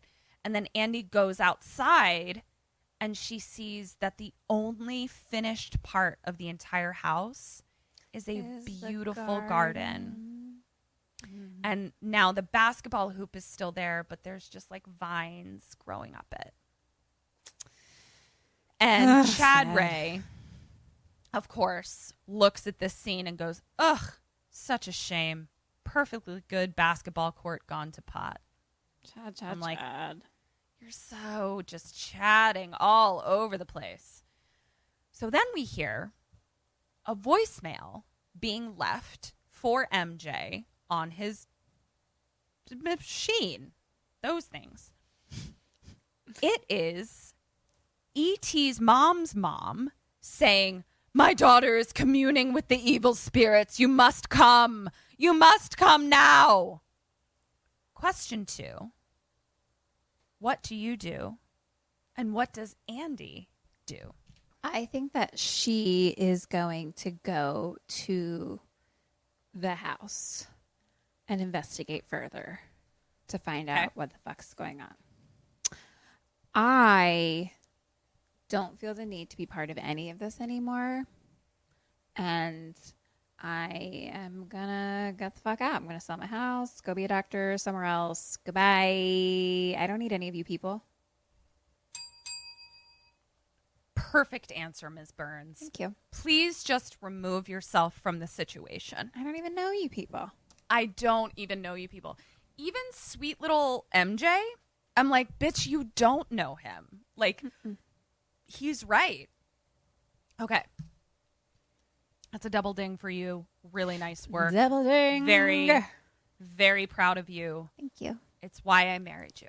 Thank you. Happy anniversary. 2 years. Okay. Here's some cut. So stupid. Okay. One of the anniversaries is like paper. I'm like, if my motherfucking husband gives me paper for an anniversary, I'm going to lose my shit. Or there's like what? There's probably something cool with paper that you could give. Tell me what it is. What is the cool paper thing? A calendar that has like all pictures of you guys together. I guess pictures in general are paper. Okay. Maybe he writes me a book. Creative and cute. Yeah, like a beautiful book, letter, song. I don't know, like things that you do with paper. Origami. You know what? You've sold me. You've sold me. You've sold me. Just I want paper for my anniversary. Origami of cats folded up. Oh my God. Origami cats for my anniversary. That's not what you were getting from me ever. FYI. Rude. Okay, here we go. So we cut to Andy walking up to E.T.'s mom's house. And she's hiding, like, Andy is like hiding in the bushes, right? Because obviously she wasn't the one that was called. Right. Yeah. But she knows where to go. Yeah. And she sees the old lady come out of the house and like take a bucket around the back. So she's like, okay, she left. Chad is with her, like still following. Andy runs in after she sees the mom leave. Chad Ray is behind her, and Chad Ray looks up at the house, and the whole fucking house is like convulsing and moving and shit. And so fucking Chad Ray is like, no, thank you. I hate this. And by the way, Chad Ray is like really starting to look like shit. Like it looks like his ectoplasmic earthbound emanation is like falling apart a bit. Because he's got like his skin is like kind of peeling off and stuff. So we cut to Andy sneaking in, going up the stairs. E.T.'s mom is like, you're here. And she grabs her real quick and like hides her in her room. And she's like, you have to hide in here because my mom's going to come back. And Andy is like, it's your mom hurting you, isn't it? and E.T.'s mom like can't answer. And then Andy's just like kind of in her room, and she sees that there's an urn on the table. And she like goes to like look at it to be like, whose ashes are these? And E.T.'s mom like grabs it. She's like, no, you can't touch those. And Andy's like, why? And she's like, my mom says that I have to keep Dad's ashes in here because after the murders, he was so disappointed in me, he killed himself. And so my punishment is that I have to sleep with his ashes. No, God. Oh, God, that's a lot to unpack. That's a lot to unpack. Oh, boy. Yeah. Oof. So she won't let Andy touch them. She puts the urn, she opens this big armoire and puts the urn in there on the top shelf. Okay, so she's like, go in there. And then E.T.'s mom starts sobbing and saying, my mother says I'm evil, just like Johnny. And she's just like sobbing. So then we see that Andy is like looking through a box of like old newspapers, and it's like every article ever published about the murders or whatever. Mm-hmm. And Andy is like, this isn't who you are now. And E.T.'s mom is like, it was Johnny. Like he went crazy, and like I was there, and I thought he was going to kill me too. And Andy is like, we've got to get you out of here. And then they hear E.T.'s mom's mom downstairs, and E.T.'s mom is like, she's back. So question number 3, where do you hide and where does Andy hide? And where are we right now? We're in E.T.'s mom's room. I think that we are gonna both hide in the armoire hand in hand. Double D! Yes! If you can't separate yourself from the situation, at least you are about to gain some information. Okay, so E.T.'s mom's mom is here, and E.T.'s mom is like, I'll go fix her something in the kitchen. You hide until I can like I'll distract her kind of thing. Okay. But at that moment, E.T.'s mom's mom busts in right as Andy is getting into the armoire. And Andy is like, oh my God. And then Andy looks up, and in the armoire, next to where the urn has just been placed, is an X-Acto knife with the initials FB. What? Oh, yep. I gotta wrap my brain around this one. Okay. So much wrapping. I mean, there is a lot to be wrapped. So now we cut to E.T.'s mom and E.T.'s mom's mom in the kitchen.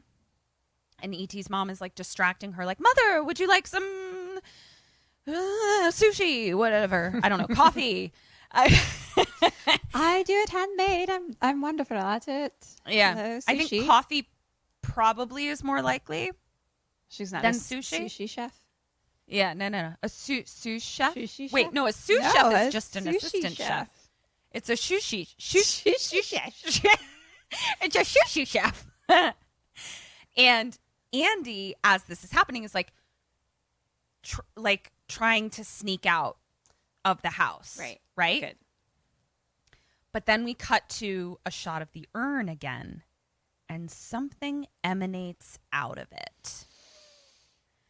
So now we cut back to Andy hiding from E.T.'s mom's mom, and she tries to sneak out, but we see an entity in the wall behind her. Chad Ray, who's there, like he's just like, I'm Chad Ray doing my Chad. And he sees this entity, and he's like, get out of here. She doesn't listen to him because she can't, but she leaves. Mm-hmm. And Chad Ray is terrified of whatever it is that he's seeing. And it's just the camera on him, and he's just looking up, and then all of a sudden the front of his face is hacked off. Ouchie, ouch. I like my front face. It's just just no more front face. Only 2 sides and a back face. That's it. Your front face is gone completely. Front face is my favorite part of my face. Mine too. I do. Isn't that so weird that you and I both like the same part of our face, which is the front face? Yeah. What a coincidence. We're so similar. Best friends. Yeah. Best friends. Okay. So front face hacked off. We cut to Andy hopping into her car, like, gotta speed away. But right as she's speeding away, the skin bag of Chad Ray Ghost is just flung onto the hood of her car. Oh, no. So it's just like a skin sack that's just like... Yeah, just the old meat sack. Yeah. That's all we are. Just a fucking meat sack. Just a sack of meat and bones, for sure. So now we cut to Andy pulling up to the jail to visit MJ in his cell. Okay, so he's in a prison cell. And the deputy is there. And the deputy, like, lets her into the locked cell. And he's like, just call me through this little face window, when you need me to come let you out. And I'll come and open the door. So MJ is lying on one of the bunk beds. He's the only one in there. And he won't look at her. Like, he just, like, rolls over to face the wall. And she's trying to tell him, she's like, I found your knife at E.T.'s mom's house. And he won't respond. And she's like, you're a good person. You didn't hurt anyone.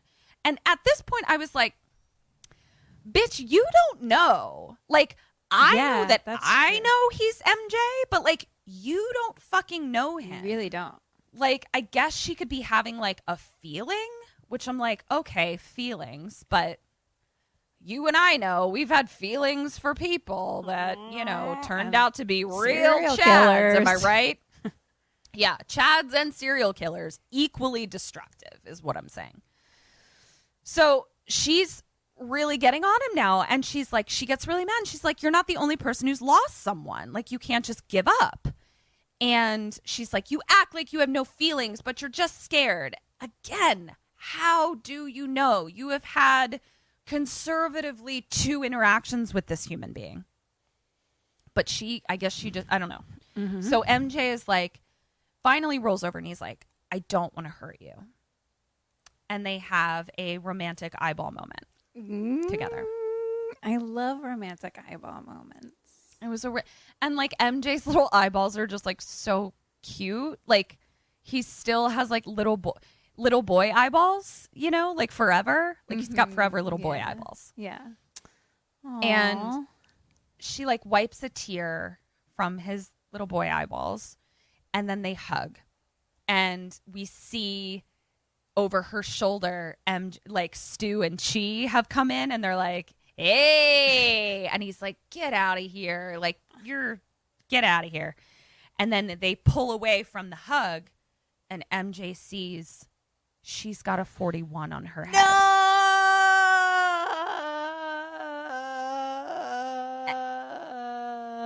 We just had eyeball sex. Yeah, we did.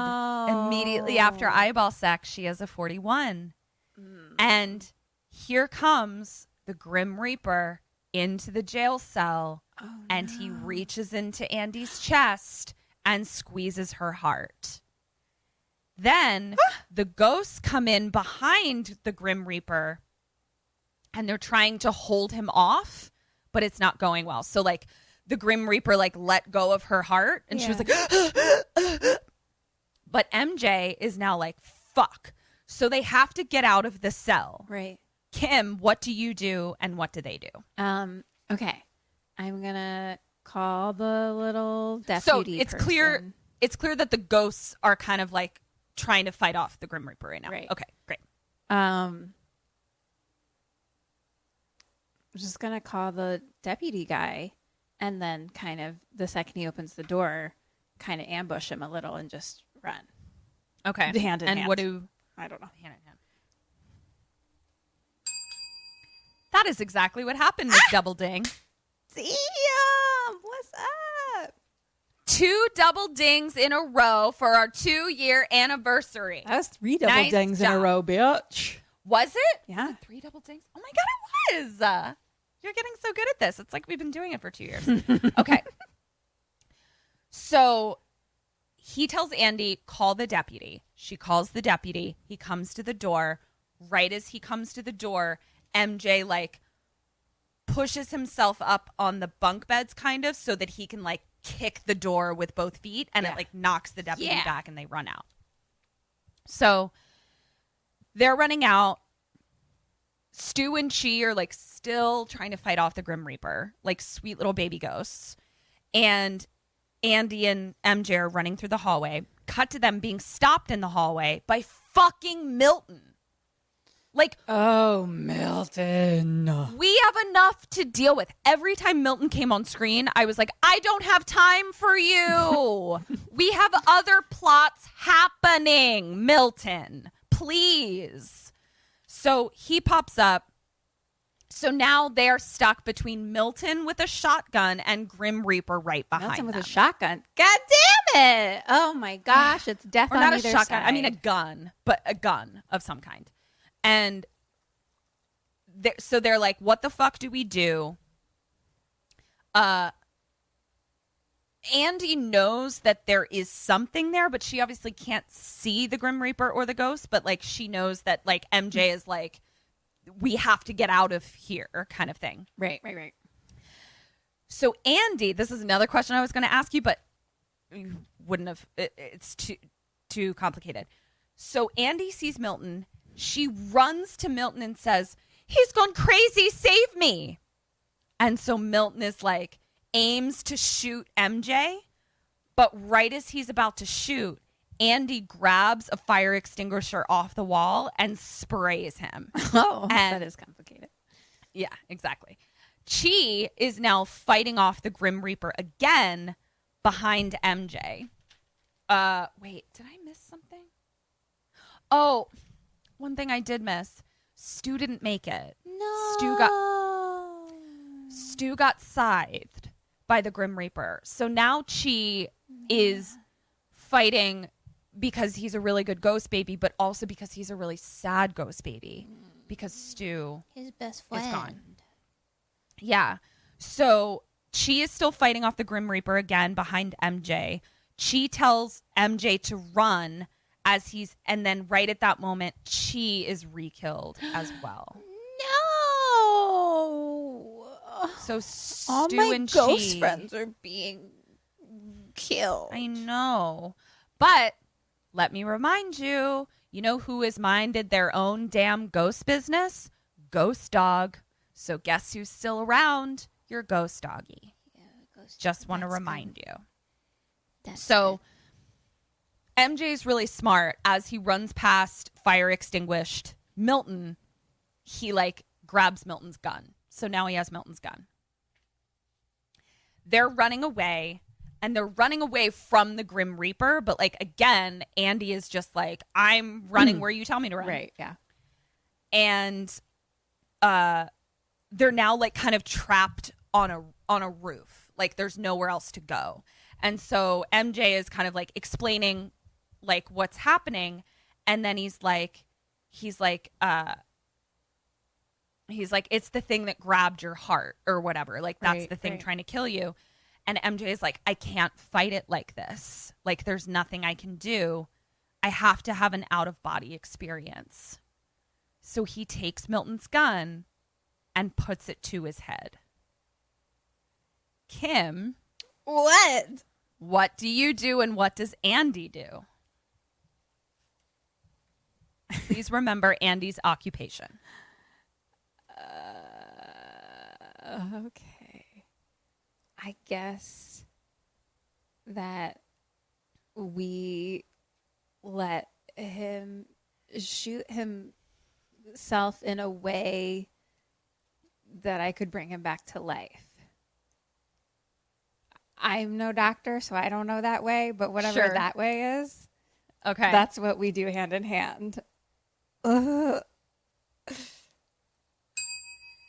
That's That's 2 half points. Okay. So, yes, you are going to try to do it in a way that you can revive him. Unfortunately, a gunshot to the head or a gunshot of any kind is going to be difficult to do. Right. Because you're not currently at a hospital. So what she says is, no, wait. We cut to her at her own hospital office or whatever the fuck. And she's in a lab and she's shooting him up with a needle. And she says, this is to slow your heart. Wait. And then she's like, I thought we couldn't get off the roof that we were on. they've gotten off the roof. Suspend your disbelief. Oh, I thought we had to do something in this moment on the roof because otherwise I would have done lots of other things. Yeah. Okay. So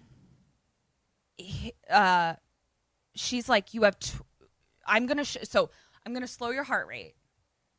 And then I guess they were running. I'm kind of rethinking this in real time because you're completely right. They're running from the thing. I think that the Grim Reaper maybe lost them. Wasn't sure where they were. MJ had a realization that, like, I'm just going to be running forever. I can't fight it unless I have an out-of-body experience. But I'm with you. That was a little unclear. So she's like, I'm going to shut you in the freezer, and I'm going to freeze you. And she's like, but you only have 20 minutes before tissue damage. And all of this is in the hopes that I can actually revive you at the end, which is, like, not a guarantee. Mm-hmm, mm-hmm. So she locks him in the freezer. He starts to freeze. Cut to Andy getting all the revival equipment together in the lab. And he's in the freezer shivering and turning blue. And as she's getting all the revival equipment together, here comes Mr. fucking I'm making it all about me, Milton. And he comes in behind Andy and he sees MJ in the freezer. And he's like, I didn't know you had an interest in cryogenics.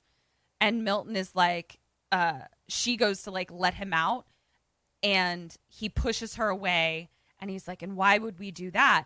And then he fucking pulls out a machine gun, Milton? He's just, like, pulling guns out, just pew, pew, pew, all over the place. Wow. So that's happening on the outside of the freezer door. Inside of the freezer, MJ's spirit is coming out because he's dead. Right. Yeah. Okay. But he's bad at it. Again, he's like, am I solid? Am I not? So he keeps, like, falling through the floor, and then he gets up and then falls through the wall, and he's just like that. Baby ghost. And he's like really trying to get his shit together. It's like a newborn deer. He is or a baby newborn giraffe. deer. That's what I was thinking of. A baby giraffe. Oh my God. Baby giraffes. Let's do a side podcast about baby giraffes. It's just us being like, oh my God, He's a baby. Look at you. Look at his little legs. He's so wobbly. Maybe every episode is a new baby animal that we just go, oh my God, look at that baby, man. You're a little baby rhinoceros. I mean, I'm in. I don't know who's listening, but is that a form of ASMR? Yeah. Just us doing baby talk to baby animals. Who wants it? Who wants it? Honestly, there's somebody that's into everything. It's true. We just described someone's, like, ultimate thing that is their thing. Yeah. So now we cut to Andy in Milton's car, in the back seat of his FBI police car. And she's being handcuffed to... Okay. She's handcuffed to a bar that is screwed into the back of the passenger seat. So...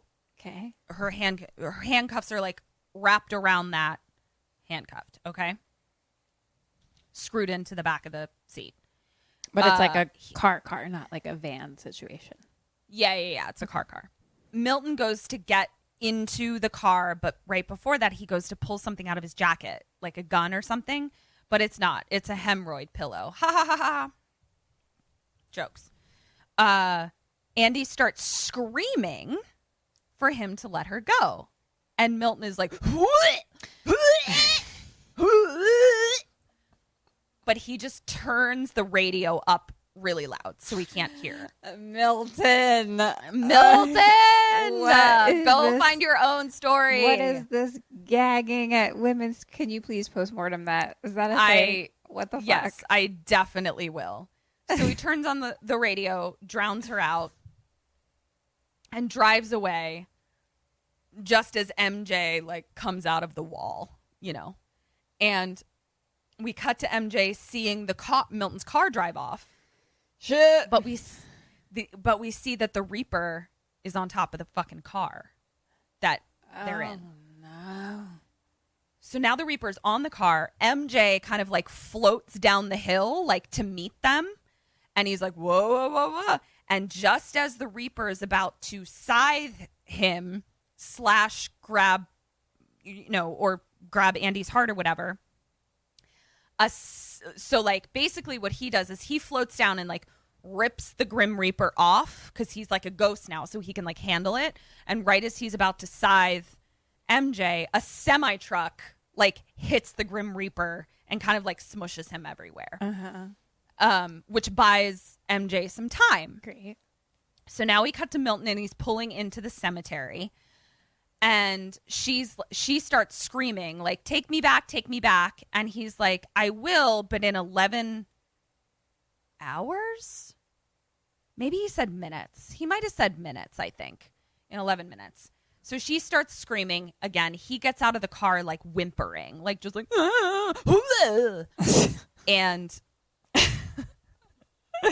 and what do you think is the sound that would be your gag reflex? Kim, you literally just took the words out of my mouth of the question I was going to ask you. So I actually do have a gag reflex to a sound. What? And it is nails on a chalkboard or styrofoam squeaking on itself.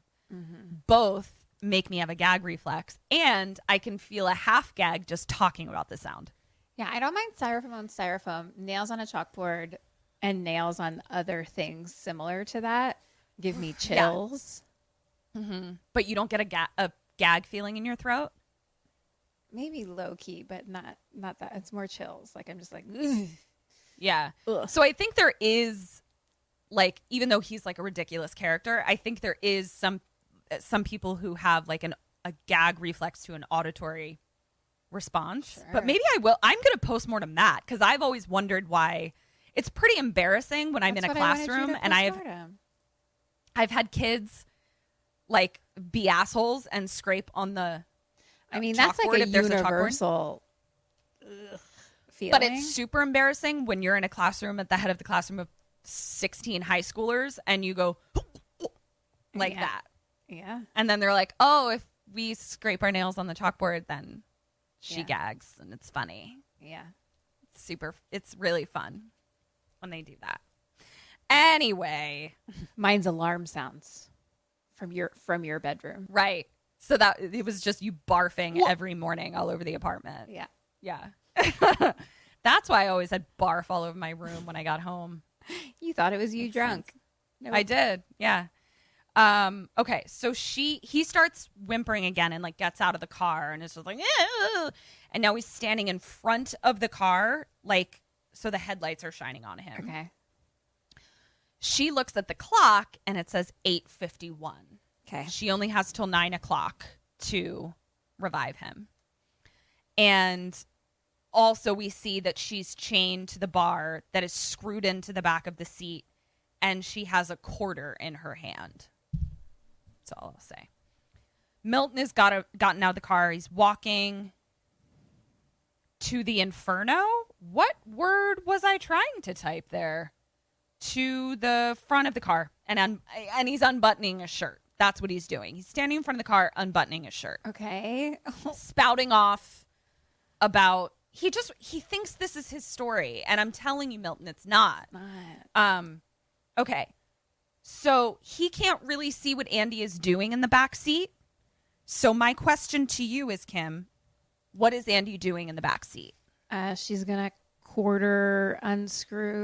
use the little quarter why is it in her hand? Whatever. To unscrew the bar to get free. And what are you doing? Same. Hand in hand. Thank God for this fucking quarter.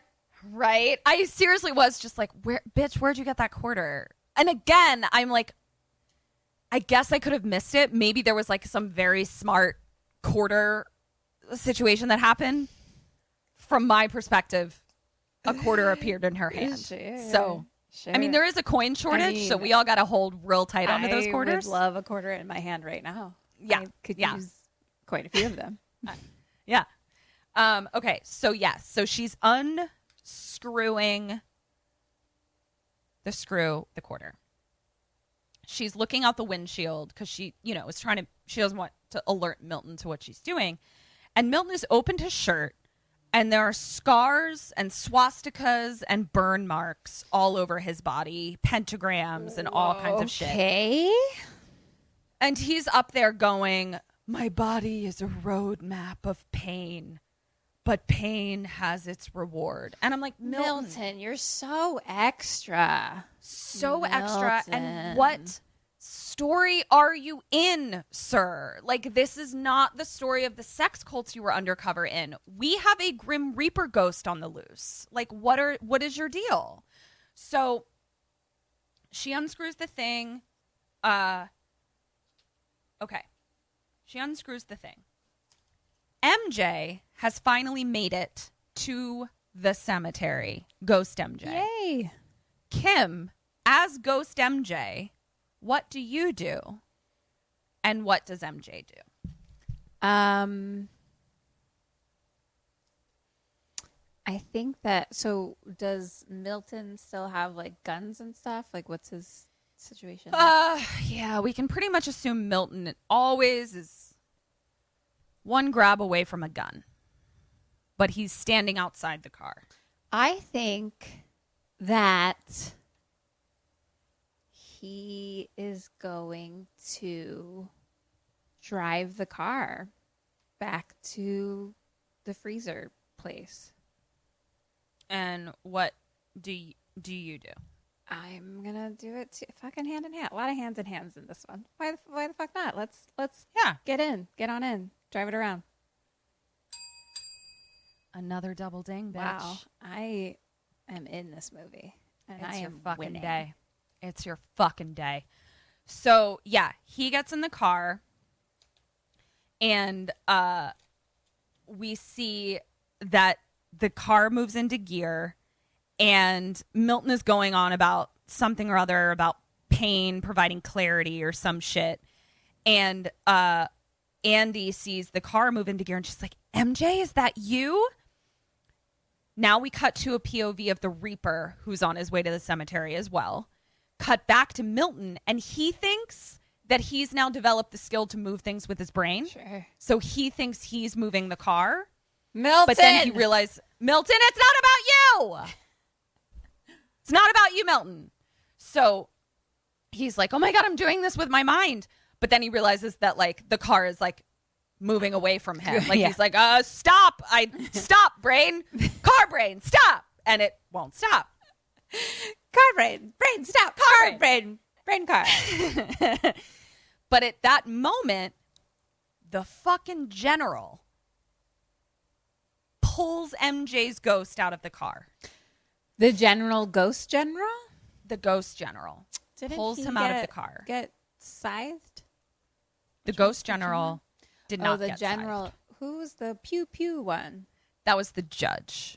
The judge. general is the guy from Full Metal Jacket. And he's the one who's mad at he's the cemetery boss. Got it. And he's the one who's like, stop using ghosts because ghosts don't have a currency. So you're literally just enslaving ghosts for your own monetary gain. He's not wrong. And I'm like, he's not wrong. Ghost How do you pay a ghost? Yeah. I don't know. But Neither does That's why we MJ. need a ghost union. I mean, I'm with everything that they're talking about. Honestly, and the general is like, he is the union leader for this. So he pulls him out of the car and he throws him into a grave, and the car crashes into tombs and skeletons all over the place. Oh, no. Now the Grim Reaper is there. Well, the general is not a fan of the Grim Reaper either because he's like, get out of my cemetery. So the general pulls out his ghost machine guns to shoot at the Grim Reaper. But before he can do that, the Grim Reaper scythes him in half. Oh, shit. No more general. So you had a premonition, Kim, of the general being scythed. Oh. Cut to the clock, 8:57. Oh, fuck. We have 3 minutes. So Andy is now able to get into the front seat now. Okay. But not before the Grim Reaper has made it to Andy and is grabbing Andy's heart. Fuck. Get out of my heart. Chest. MJ gets out of the grave. Question number 8, what do you do and what does MJ do? Is the general bits still around or? Mm-hmm. Okay. I'm going to grab the general's machine gun and fucking go Rambo up on Death. Whatever your name is. Great. Grim Reaper. And what do you do? That's what I'm doing. Yeah, same, hand in hand. We're living this together, MJ.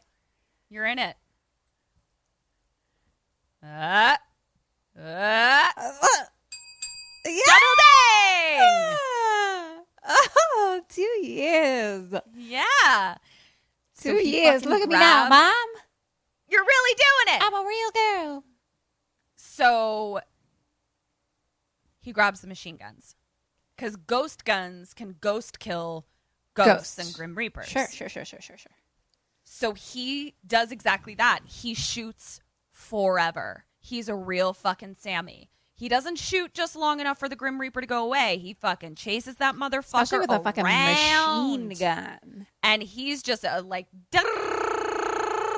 at the fucking Grim Reaper. I love it. Here for it. We now see that it's 8:58. Fuck. Andy's heart is unsqueezed. The Grim Reaper is held at bay by MJ Ghost. Yeah. What do you do and what does Andy do?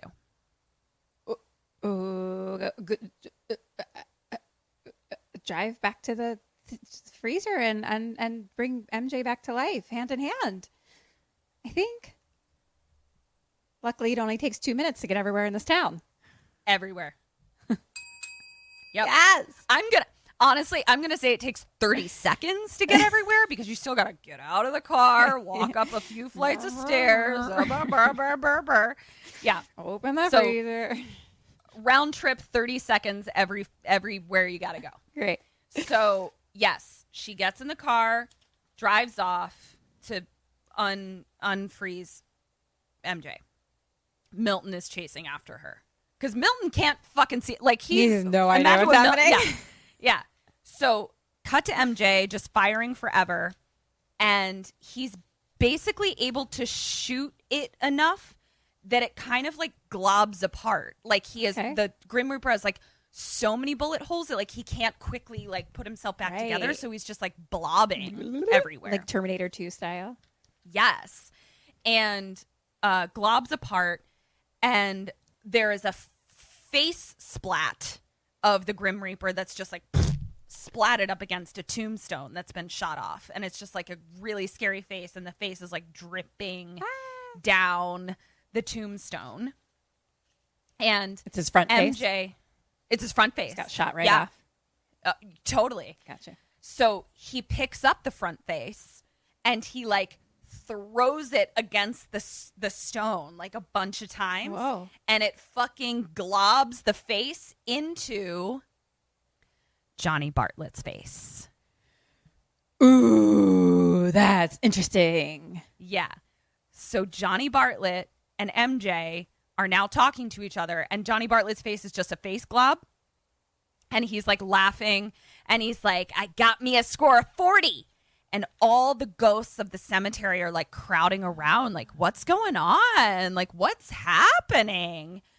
And then one of the ghosts comes up to MJ, and that ghost has a 12 on his forehead. Mm-hmm. And he's like, you've avenged my death. Thank you. And so MJ is like, yeah, cool. Bartlett's face is laughing and sliding down. And then we see that Johnny's face drips off the stone into a crack and goes into the ground. And MJ is like, fuck. So MJ dives underground, and there's a whole tunnel graveyard system underground. And we see that Johnny Bartlett is globbing his body back together. Right. And it's like blah, blah, blah, globbing together. MJ manages to grab the scythe. Nice. And he slashes the glob body, which makes it so that it's just regular Johnny Bartlett ghost body, no longer like cloaked Grim Reaper. So it's like there's levels, you know? Sure. Yeah. So, and he's like about to scythe Johnny Bartlett ghost. He's sucked back into his body. Oh, fuck. I mean, good, but fuck. Yeah. God damn it. So he sucked back into his frozen body. Andy is there, and also her boss doctor is there, which is great because MJ is able to wake up all frozen, and he's like, you've got to get to E.T.'s mom and get her out of E.T.'s mom's house because Johnny is corporeal and he's after her. Like, he's gonna go get Patricia and kill her. I realized that they had to have the doctor there because if she had just left him while he was still like partly frozen, he would have just died again. But the doctor was there to be like, let me thaw you out here. Right. So you can, be useful.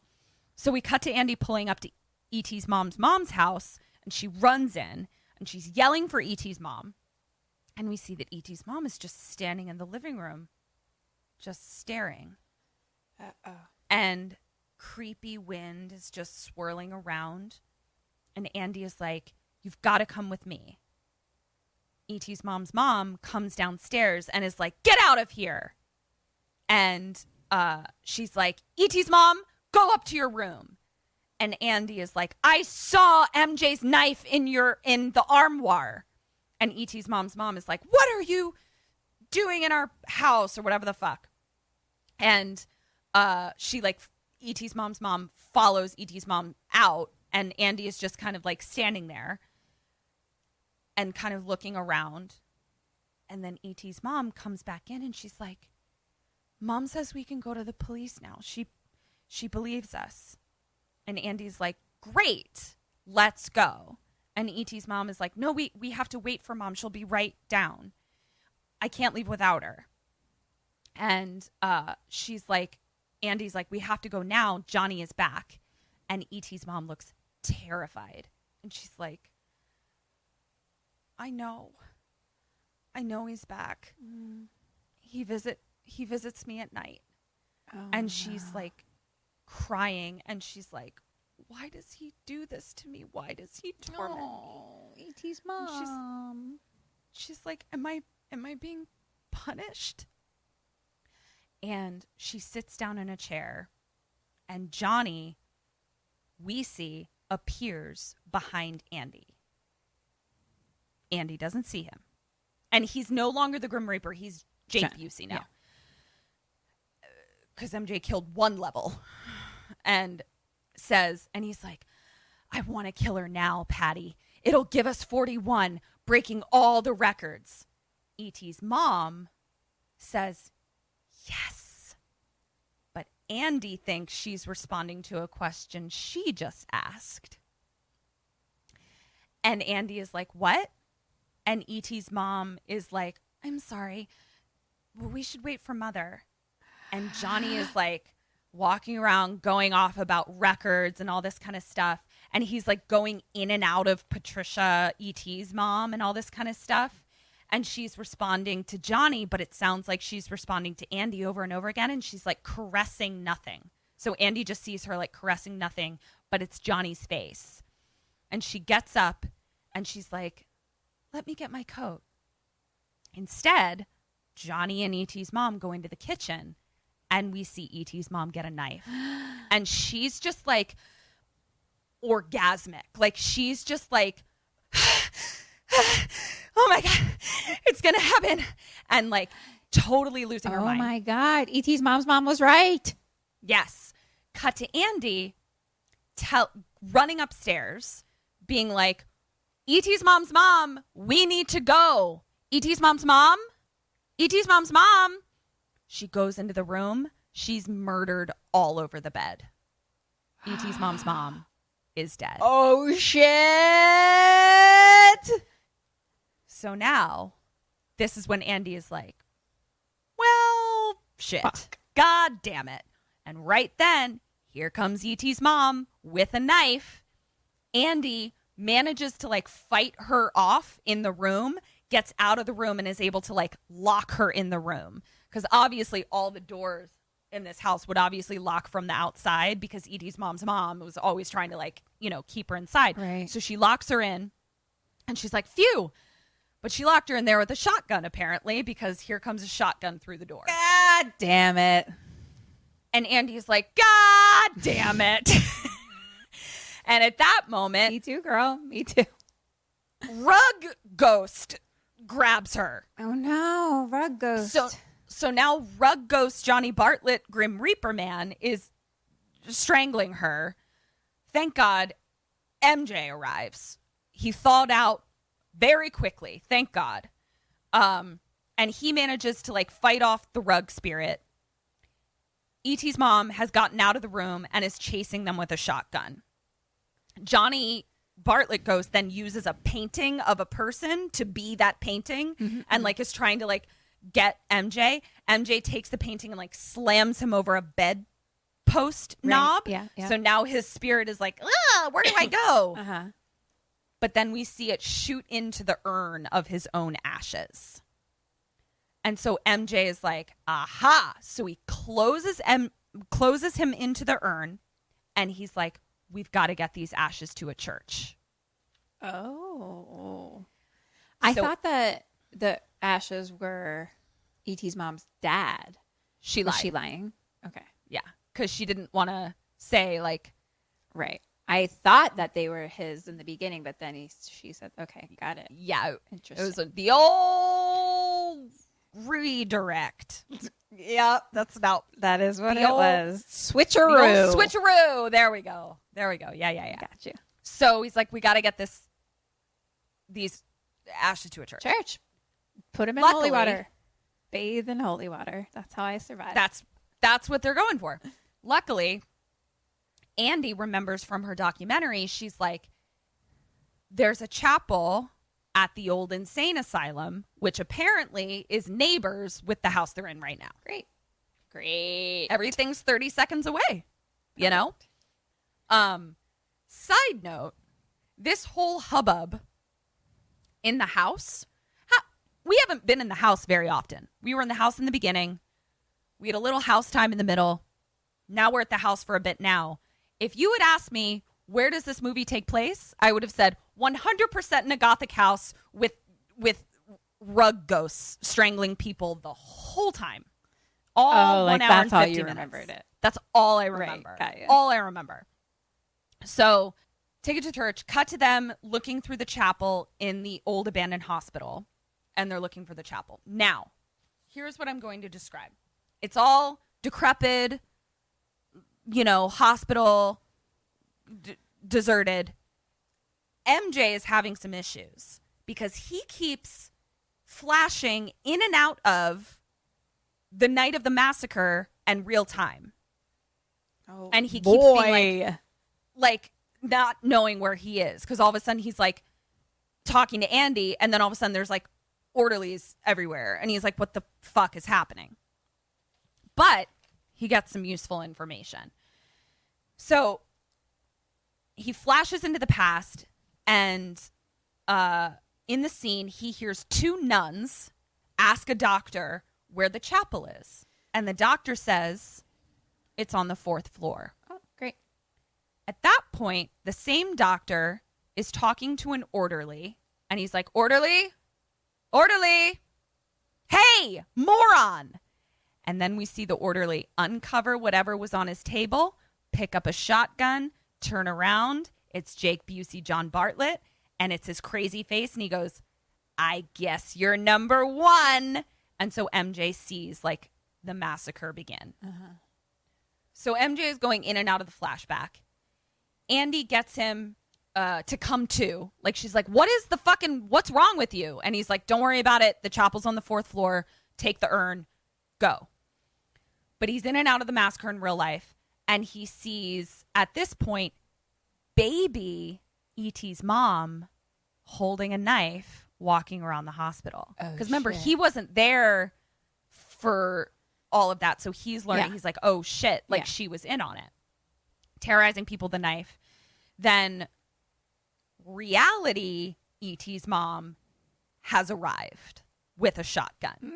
And so he's now being chased through the hospital by her as well.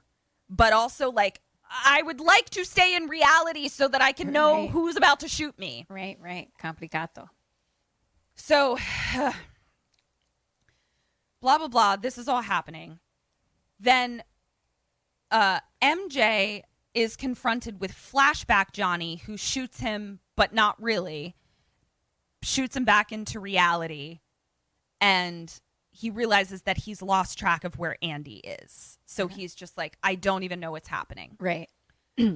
Andy is like, where are you? You keep being fucking weird.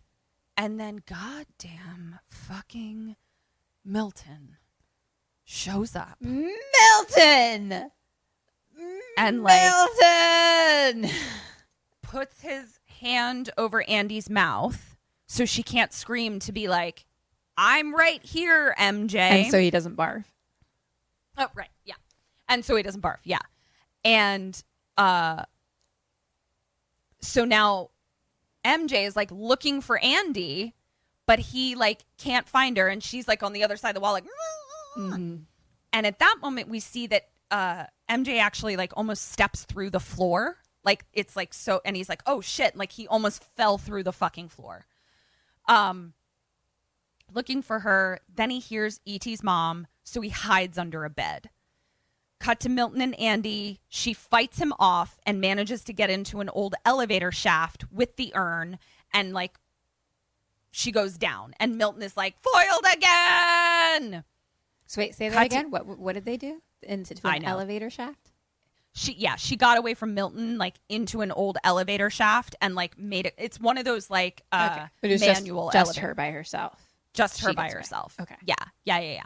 And so Milton is like, damn it.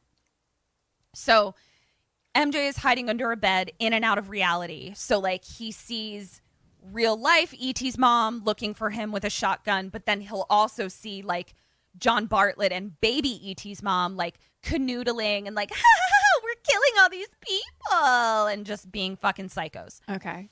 At that point, MJ is under a bed and shocked out of the current flashback by Andy screaming in the elevator shaft, because now she's in the elevator and it's jammed. She can't get out. But E.T.'s mom also hears her. So like she goes running after, where is that scream coming from as well. MJ manages to get to Andy first, and he can't open the elevator shaft, but she hands him the urn through it to be like, go take this to the chapel. Yeah. He grabs it, breaks into the chapel, and we can see that there's like a heaven tunnel in there. And so he's like trying to like bust through the door of the chapel. But something falls and the urn goes flying. And guess who fucking catches it? Fucking Milton? Yes. Milton. So Milton is like, something about, like, I don't get Milton's whole thing, but he's like, this is all part of your need for self-glorification, and he just fucking dumps the ashes out. Milton. So now we hear John Bartlett like, ha ha ha ha ha, ashes in the wind kind of thing. And MJ is just like, God damn it. God damn it. And at this point, Milton produces an Uzi out of his coat. He's got an Uzi. And he shoots MJ in the arm. And he tries to run. But now he, again, is caught between Milton and an Uzi and E.T. with a shotgun. E.T.'s mom with a shotgun, and he's between them. Okay. And he looks down and sees that the ground is ready to break through. Right. So, question number 10, what do you do? What does he do? Fucking hand in hand, jump down so they shoot each other. I mean, this is going to be your best score yet. Too bad that Dead or Alive, I shut the bed on. He lets himself fall through. So right as he falls through, E.T.'s mom fires, shoots Milton's head off. Oh, but the effect was like, it shot Milton's head off, but then the spirit head of Milton like appeared immediately. So it's like a spirit head on like a regular body, and it's just Milton being like, what? And just, what happened? That's funny. So blows his head clean off. Andy screams. Where the fuck is Andy? I don't know. Andy is somewhere, and Andy is still like stuck in the elevator shaft.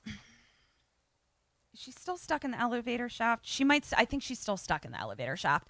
And so she's like, E.T.'s mom is coming. She's coming downstairs. She saw you fall through the floor. She's coming.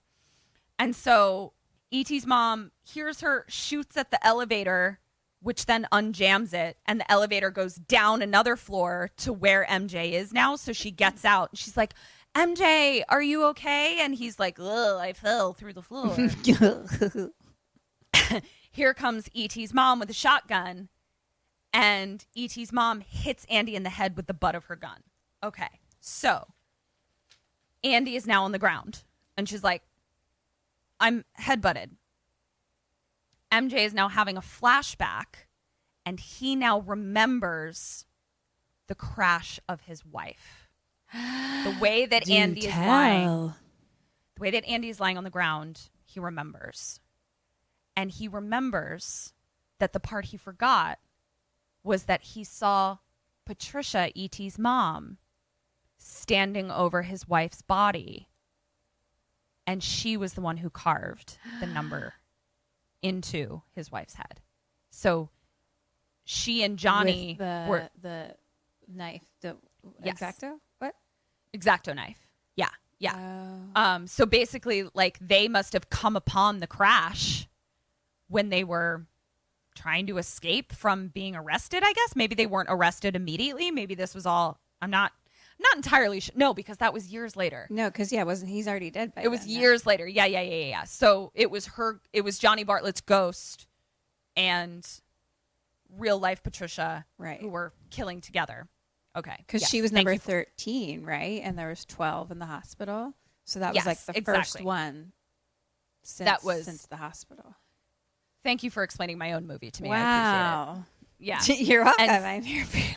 Yeah. And so MJ is like, oh shit, that's what happened. So now we see that E.T.'s mom is standing over MJ. Johnny is like going in and out of her, and she's like into it. And she aims, the gun jams. And so they get really mad. Johnny is now able to somehow like hold Andy down. So like Andy's just like, MJ, this sucks. And E.T.'s mom is now choking MJ with the gun. So like she's behind, because now she can't shoot him. So she's like, how do I kill him? So she's got the gun around his neck. Right. And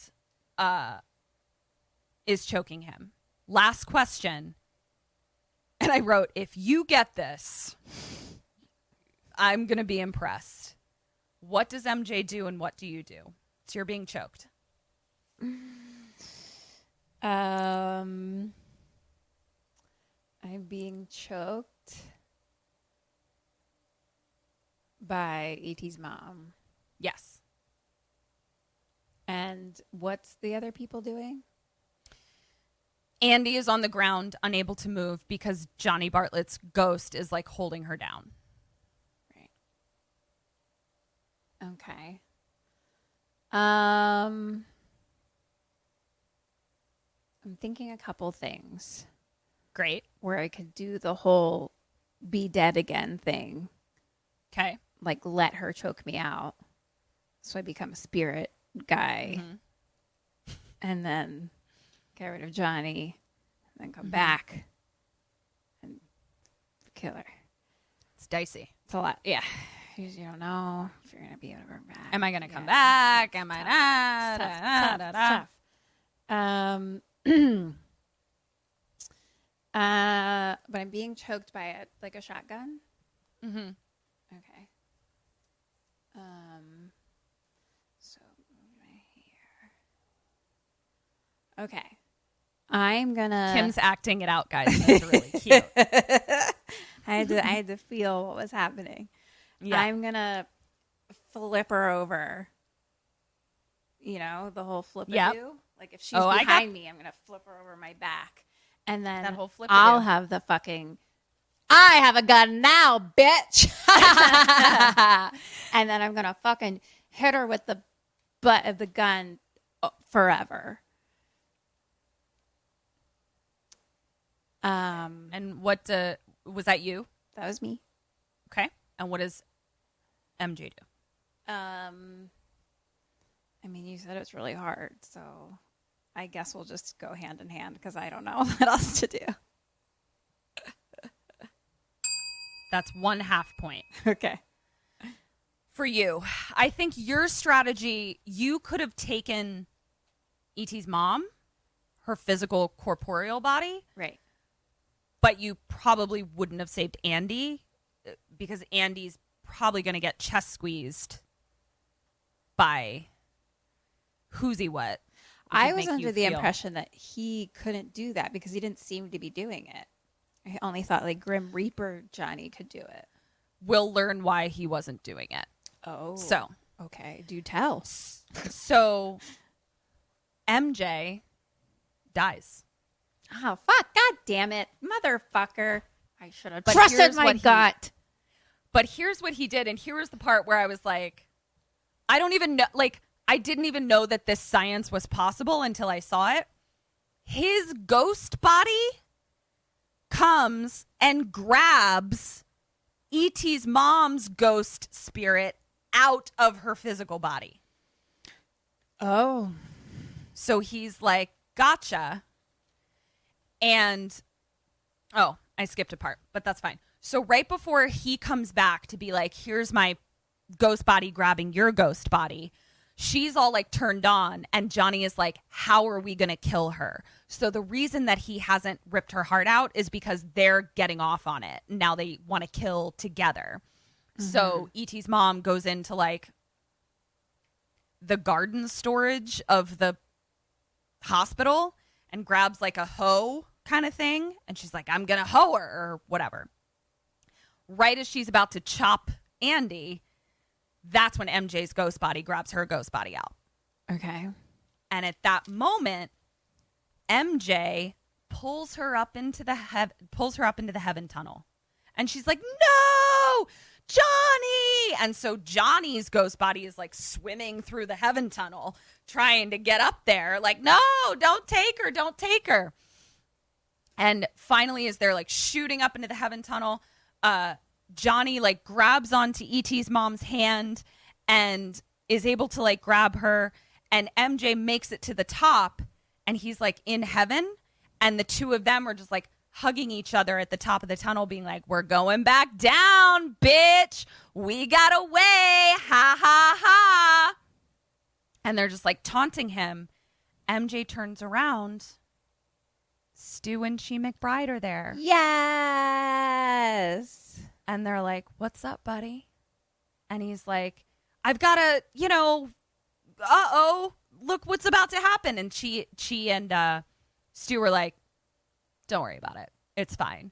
And then we see that the tunnel turns into like a hell tunnel, fire and brimstone. And there's like tentacles going in and out of their eyeballs. And they're like, what the hell is going on? And they're like, and they're being like burned and pulled apart and stuff. And the tunnel turns into a big giant Beetlejuice worm kind of thing and just like swallows them up and goes back down into hell. And when you say them, you mean Johnny and E.T.'s mom. I do, because they were just at the top of the tunnel just being like, yeah, ha ha, we did it. And so they're swallowed into hell. And MJ is like, well, sweet, did that. And now I'm in heaven. So cool. And then MJ's wife comes up and says, "Hi, honey." She's like, "But you gotta go. It's not your time." And sends him back down. Cut to clink. 2 little glasses clinking together as a big giant bulldozer demolishes MJ's Half Bones house. And it's Andy and MJ on a picnic table toasting like to their new life. And at that point, the sheriff comes up and he's like, "I knew you didn't do it." And he's like, "And what do you say you and me write a book about this? We could really make some money or whatever." And MJ is just like, no, thanks. And then he's like, "Say hey to your guardian angel for me." And the sheriff is like, "Oh, you." And then he drives away and we see that Milton's ghost is just like sitting in the back of the car.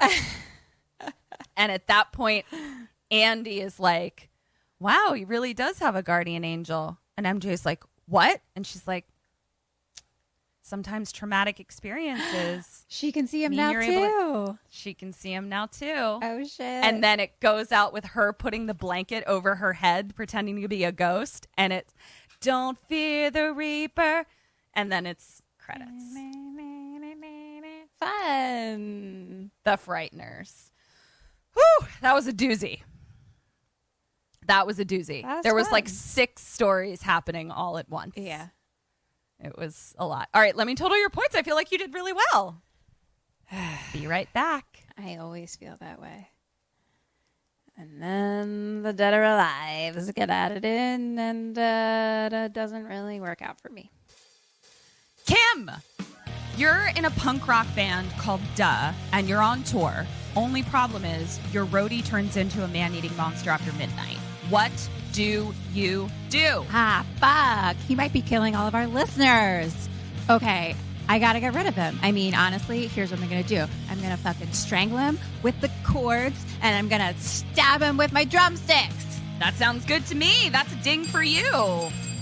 So, Uncle Peckerhead is from our friends over at Dread, and it is a blood-soaked mindfuck of a road movie through a post-Trumpian hellscape. Ooh. Sounds right up our alley. Where can we watch it, Bernsey? Uncle Peckerhead is available now on Blu-ray and on demand. Go watch it, you guys. Yeah! All right, Kim. Yes! For your Dead or Alives, you got 3 out of 6. Not bad. 50%, honestly. No, not Pretty bad. good. For your questions, you got 18.5 out of 22. Oh, fuck yeah, for a score of 21.5 out of 27. You fucking queen of the universe. 2 years, baby. Oh, my. Good Lord. Finally survived. Really beautiful job.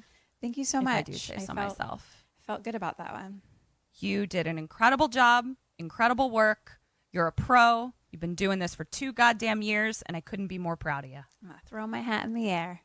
Happy Cotton-iversary. Oh, happy Cotton-iversary to you, too. Yeah. Great telling. That was wonderful. Thank you. I enjoyed it thoroughly. Thank you. I'm glad. That's all I have. I guess we just need to tell people to do the things. So what do we tell people to do? Join our Patreon. You can see this whole story being told. Yeah. You don't even want to know what we just did during point counting. It was very fun. Oh, yeah. It was you could see that with your own eyeballs. So join us over on Patreon.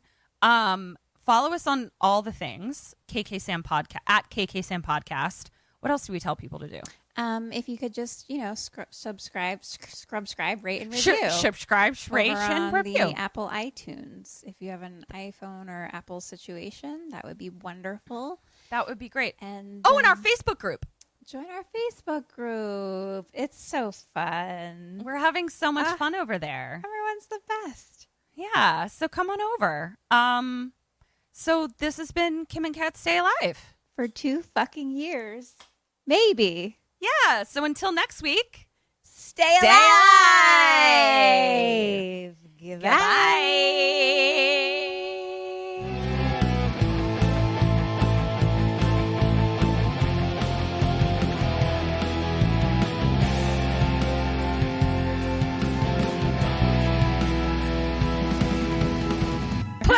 roasted me. I'm done.